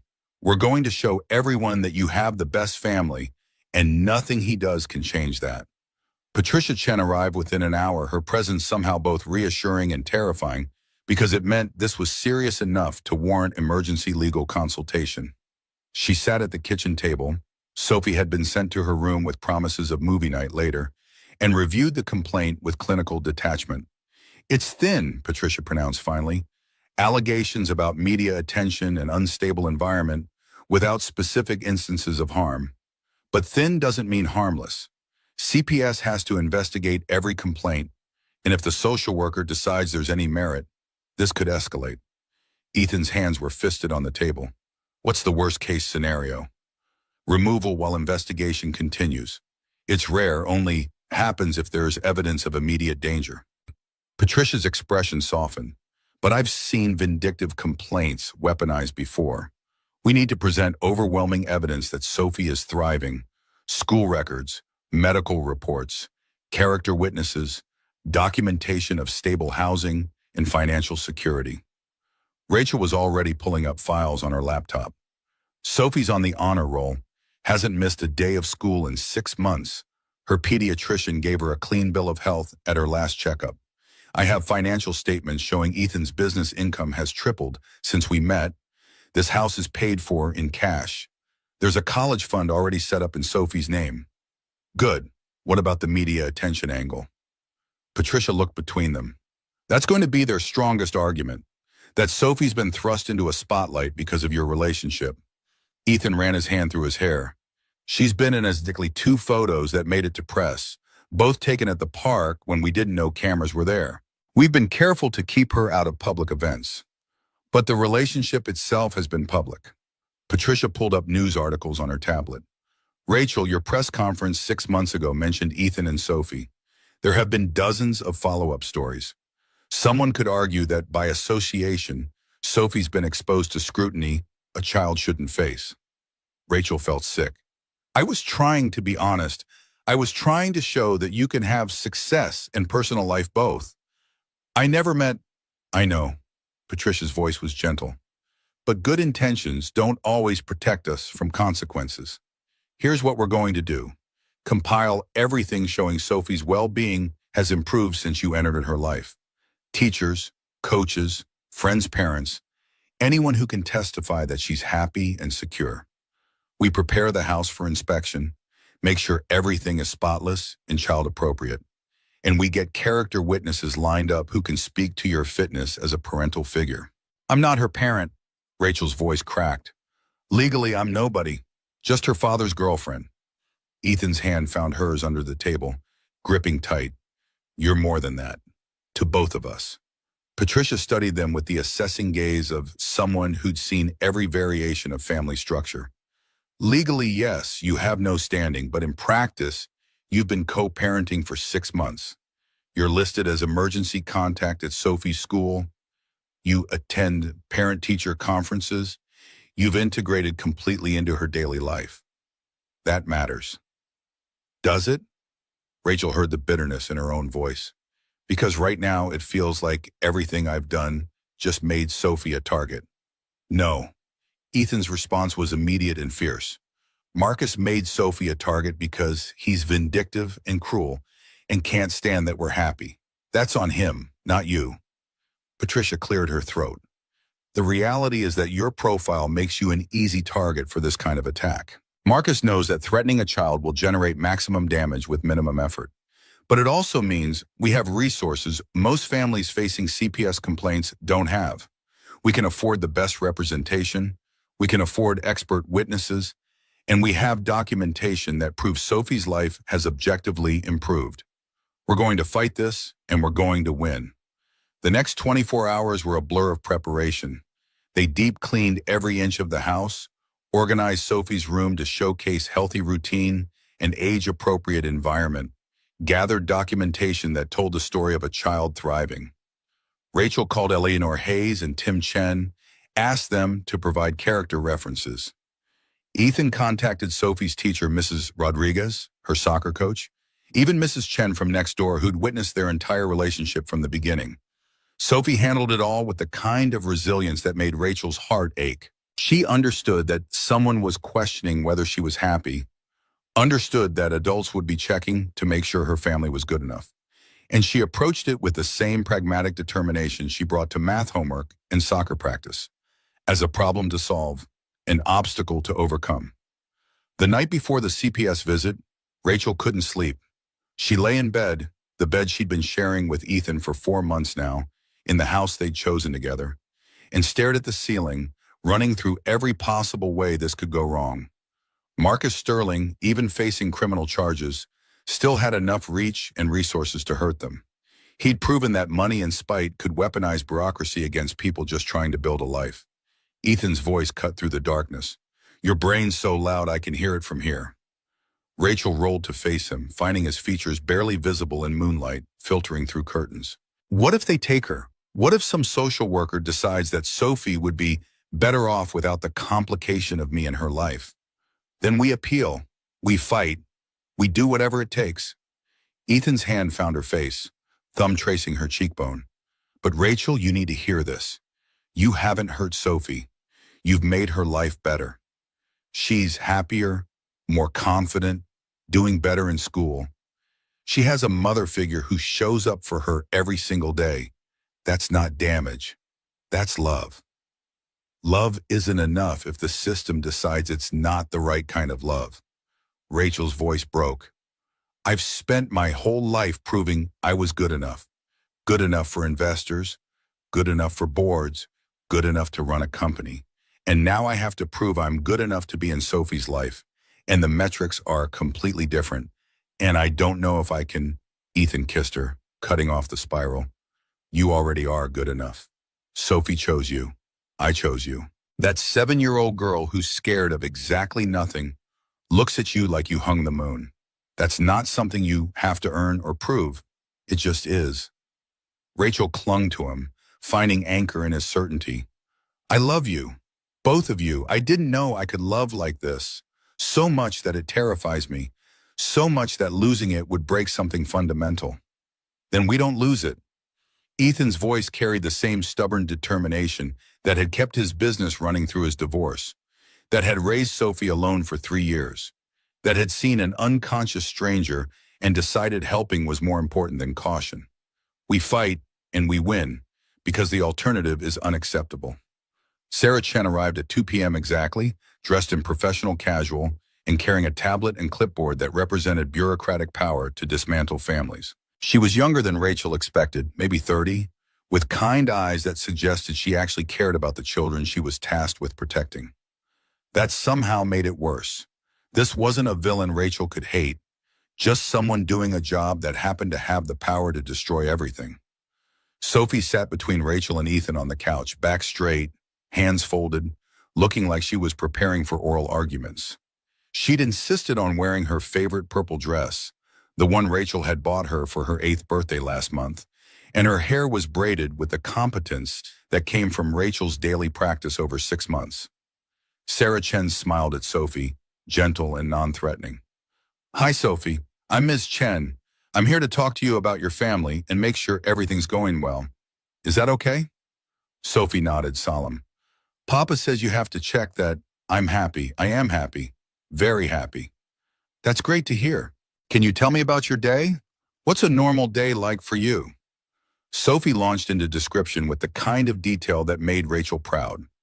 Morning routine that included breakfast with both parents, school where she was learning multiplication and loving it, after-school soccer twice a week, homework time where Mom, Rachel, helped with hard problems, dinner as a family, evening time for projects or reading or watching shows together. She talked about weekends at the garage learning about engines, trips to the museum and the zoo, sleepovers with friends where both Papa and Mom Rachel vetted the parents first. Sarah took notes, occasionally asking clarifying questions. "You call Ms. Montgomery Mom Rachel. Can you tell me about that?" Sophie's face lit up. "She's like a mom, but not my real mom because my real mom left. Mom Rachel doesn't leave. She comes to my soccer games and helps with homework and reads bedtime stories and knows all my friends' names. She's Mom Rachel because she's my mom now, just also Rachel." The logic was airtight in its simplicity. Sarah glanced at Rachel, something shifting in her expression. "How long has Ms. Montgomery been living here?" "She moved in 4 months ago," Ethan answered. "Before that, she stayed over frequently enough that it made sense to make it permanent." "And the media attention? Sophie, do you feel like you've been bothered by reporters or photographers?" Sophie frowned, thinking. "There were cameras at the park twice. Papa and Mom Rachel said to ignore them, so I did. And kids at school know Mom Rachel is famous, but that just makes them think I'm cool. Emma says her mom wants Mom Rachel's autograph, but I said that would be weird." Sarah asked more questions, increasingly routine ones about school and friends and hobbies. She asked to see Sophie's room, nodding approval at the organized space that balanced childish decoration with age-appropriate responsibility. She reviewed Sophie's school records, her medical files, the college fund documentation that showed long-term planning and financial stability. Finally, she asked to speak to the adults alone. Sophie was sent to her room with instructions to start homework, though Rachel suspected she'd actually be pressed against the door trying to hear everything. Sarah Chen settled back at the kitchen table reviewing her notes. "I've done over 300 home visits in my career. I've seen every variation of family structure, every kind of environment, and I can tell you with complete professional confidence that Sophie Brooks is one of the most secure, well-adjusted children I've encountered." Relief flooded Rachel's system so fast she felt dizzy. Ethan's hand found hers under the table, squeezing. Sarah continued, "She's thriving academically, socially, emotionally. She has clear routine, stable housing, adults who are present and engaged in her life. The complaint alleged instability, but I see the opposite. I see a child whose life has significantly improved over the past 6 months." "So this is over?" Rachel heard the hope in her own voice. "My recommendation will be to close the complaint as unfounded." Sarah's expression hardened slightly. "However, I'm required to note in my report that this appears to be a retaliatory filing designed to harass rather than protect. I'll be recommending that any future complaints from the same source be flagged for extra scrutiny." Ethan's laugh was slightly hysterical. "You can tell it's from Marcus Sterling?" "I can tell it's from someone more interested in causing damage than protecting a child." The allegations were vague, the evidence non-existent, and the timing suspicious given Mr. Sterling's current legal troubles. Sarah stood, gathering her materials. "You should receive official notification within a week, but consider this matter closed." After Sarah left, after they'd assured Sophie that everything was fine and she wasn't going anywhere, after the adrenaline had faded enough to think clearly, Rachel found herself standing in the backyard, staring at the garage lights in the distance, trying to process how close they'd come to losing everything. Ethan found her there, wrapping his arms around her from behind. "It's over. This one's over. But Marcus isn't done. He's facing years in prison, millions in fines, his entire reputation destroyed. He's going to keep trying to hurt us until he physically can't anymore. Rachel leaned back into Ethan's warmth. How do we protect Sophie from that? How do we build a life when someone's actively trying to tear it down? We keep doing what we've been doing. We love each other. We take care of Sophie. We don't let fear make decisions for us. Ethan turned her to face him, moonlight catching his features. Rachel, 6 months ago, you told a room full of reporters that you were choosing humanity over hiding. Marcus's attacks are proof you were right. People hate it when you refuse to play by rules designed to break you. So we just endure? Keep waiting for the next crisis? No, we stop reacting and start acting. Ethan's expression was thoughtful. What's the one thing Marcus can't take? What's untouchable? Rachel considered. Legal marriage. If we were married, I'd have standing as Sophie's step-parent. Future complaints would have to go through both of us. And Marcus couldn't use my presence as evidence of instability because I'd be legally family. Ethan smiled, slow and certain. Exactly what I was thinking. Rachel's heart stopped. Is that worst proposal in history? Ethan laughed. Yeah, probably. But here's the thing, I was going to ask you anyway. I've been carrying around a ring for 2 months trying to figure out the perfect moment. Turns out the perfect moment is when someone tries to destroy our family and we realize we need to make it unbreakable. He pulled a small velvet box from his pocket, and Rachel's vision blurred with tears she'd been holding back for hours. The ring was simple, white gold with a single diamond, modest by billionaire CEO standards, absolutely perfect by the standards of what mattered. Rachel Montgomery, you crashed into my life literally and figuratively. You've made Sophie happier than I've ever seen her. You've shown me that being exactly who I am is not just acceptable, but valuable. Ethan opened the box, ring-catching moonlight. Will you marry me? Will you be Sophie's mom legally and officially? Will you let me spend the rest of my life making sure you never forget that success and love aren't mutually exclusive? Rachel's hands were shaking as she looked at this man who'd saved her life in more ways than literal, who'd taught her that rest wasn't weakness and care wasn't distraction. Yes, absolutely yes. The kiss was long and deep and tasted like relief and promise mixed together. When they finally separated, both breathless, Ethan slid the ring onto Rachel's finger and it fit perfectly, like everything else about this improbable relationship. Sophie's voice carried from her bedroom window. Did you just get engaged? Can I be flower girl? I want a purple dress! They both laughed, looking up to see Sophie's face pressed against the screen, grinning wide enough to split her face. Rachel waved, showing off the ring, and Sophie squealed loud enough to wake the neighborhood. When Chen's voice drifted from next door. About time! I'm already planning the reception. The next morning brought headlines. Montgomery AI CEO engaged a mechanic who helped expose corporate sabotage. And the internet had predictable opinions ranging from supportive to vicious. Rachel ignored it all in favor of breakfast with her new fiancé and future daughter, planning a wedding that would be small and meaningful, rather than the corporate spectacle her first engagement had been heading toward. Eleanor Hayes called to congratulate them, and also to drop information that Marcus Sterling had indeed been behind the CPS complaint, using a proxy to file so it wouldn't be traced directly to him. Patricia Chen was already filing harassment charges on top of the existing criminal case, building a legal wall that would keep Marcus contained even after he eventually got out of prison. The weeks leading up to the wedding were controlled chaos. Sophie took her flower girl duties with the seriousness of someone planning a military operation, creating color-coded spreadsheets for dress options and flower arrangements. Ethan handled logistics with the same methodical precision he brought to engine restoration. Rachel balanced wedding planning with running Montgomery AI, her new title of Chief Innovation Officer instead of CEO, reflecting the restructuring that had Tim in operational leadership while she focused on strategy and culture. They decided on the garage for the ceremony because it was where everything had started, where Rachel had woken up and found a different kind of life waiting. 40 guests, family and close friends only, no business contacts or networking opportunities, just people who actually cared about them. Mrs. Chen agreed to officiate after getting ordained online, declaring that she'd watched this romance from the beginning and nobody else deserved the honor. Marcus's sentencing happened 2 days before the wedding. 8 years in federal prison for corporate sabotage, securities fraud, and a dozen other charges that Patricia Chen had helped compile. He'd get out eventually, but by then Sophie would be nearly 16. Rachel and Ethan's marriage would have years of history, and his power to hurt them would be significantly diminished. Rachel attended the sentencing, sitting in the courtroom gallery, watching Marcus led away in handcuffs. She felt nothing but tired relief. No triumph, no vindication, just the quiet satisfaction of seeing justice served. He'd tried to destroy her company, her relationship, her family.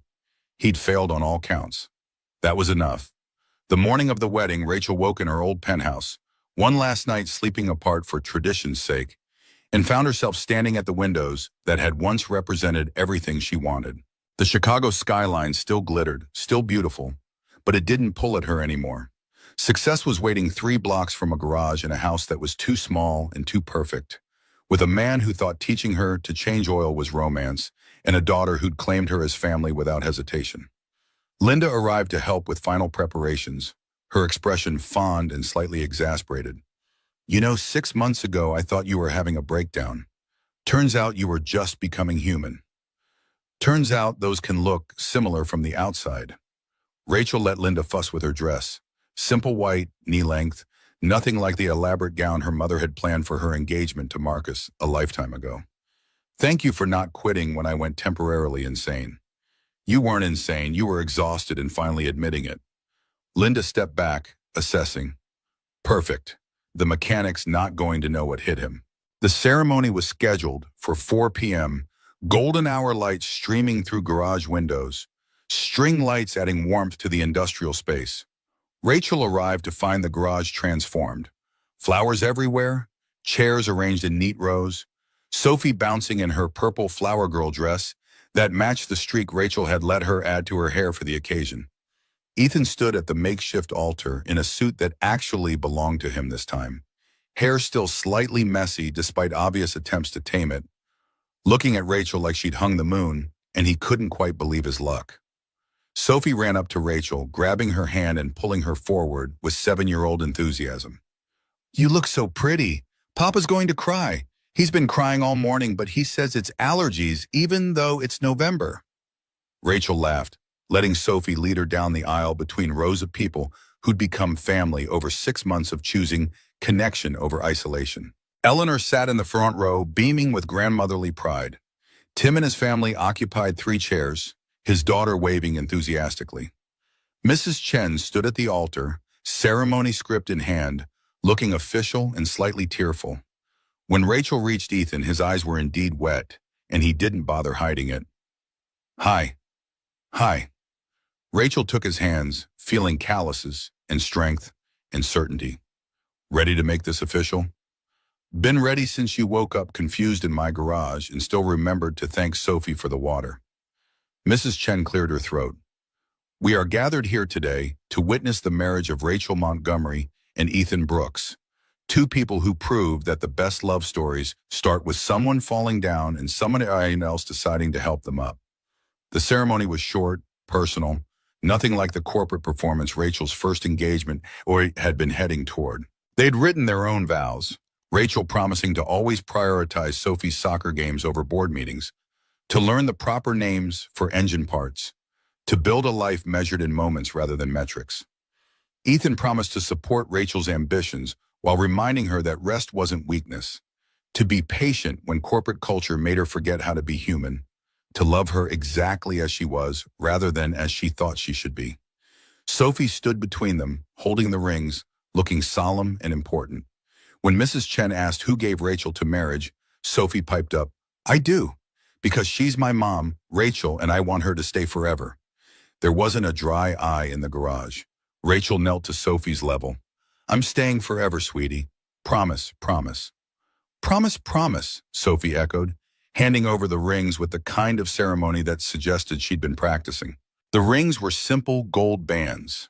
No diamonds except the engagement ring Rachel was already wearing. Ethan slid Rachel's ring on with hands that shook slightly, and Rachel returned the favor, marking him as claimed, as chosen, as permanent. Mrs. Chen smiled through happy tears. By the power vested in me by the Universal Life Church and the state of Illinois, I now pronounce you husband and wife. Ethan, you can kiss your bride. Rachel, you can kiss your mechanic. Everybody, kiss and let's eat cake.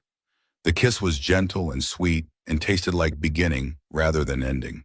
When they separated, Sophie launched herself at both of them, wrapping her arms around their legs and declaring this the best day of her life. The garage erupted in applause, cameras flashing. But these were friends and family, not press, people capturing memory rather than selling narrative. Epilogue: 6 months later, the morning sun caught the gold band on Rachel's left hand as she signed off on the quarterly report. From her home office window, she could see Sophie practicing soccer drills in the backyard while Ethan guided a customer through the Mustang's final inspection. 2.5 years of work, finally complete. Montgomery AI stock had reached record highs. Tim's Sustainable Work Practices Task Force had become industry standard, other tech companies following suit. Rachel left the office at 6 p.m. every single day, and the board had stopped asking if she was still committed. "Mom, Rachel," Sophie's voice carried through the open window. "Can you help with my science project after lunch?" "Absolutely," Rachel called back, closing her laptop without hesitation. Her phone buzzed.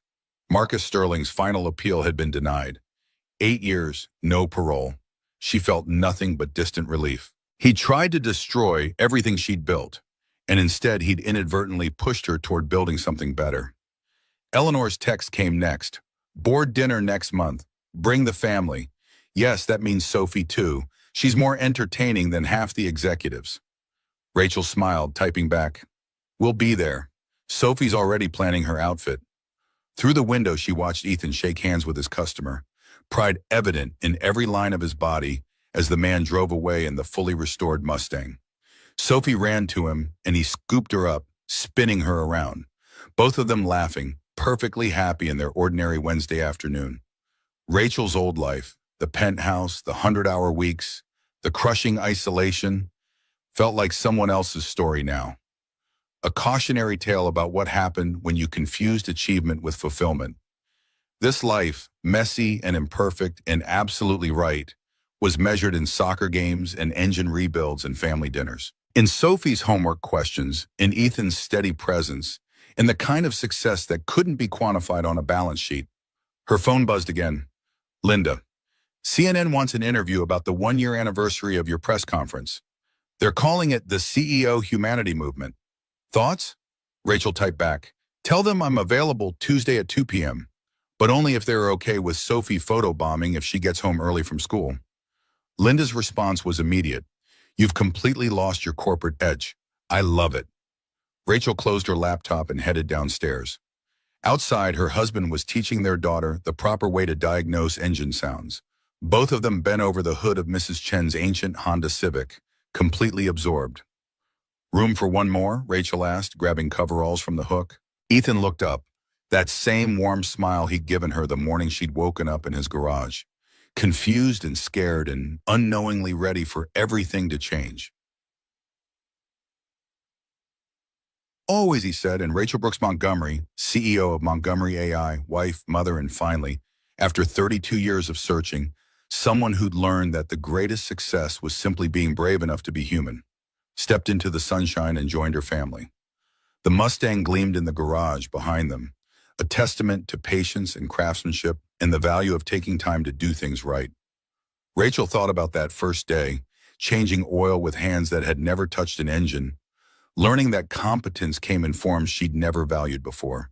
She thought about Marcus in his prison cell, probably still convinced he'd been right about everything, still unable to see that power without humanity was just emptiness, dressed in expensive suits. She thought about the board members who doubted her restructuring, who'd warned that prioritizing balance over grind would destroy the company. They'd been wrong. Montgomery AI was stronger now, built on foundation of people who showed up rested and engaged rather than exhausted and resentful. But mostly she thought about Sophie's laugh, Ethan's hands guiding hers through a repair, and the profound truth that she'd stumbled into one random night when her body had finally forced her to stop running. Success, it turned out, looked exactly like this.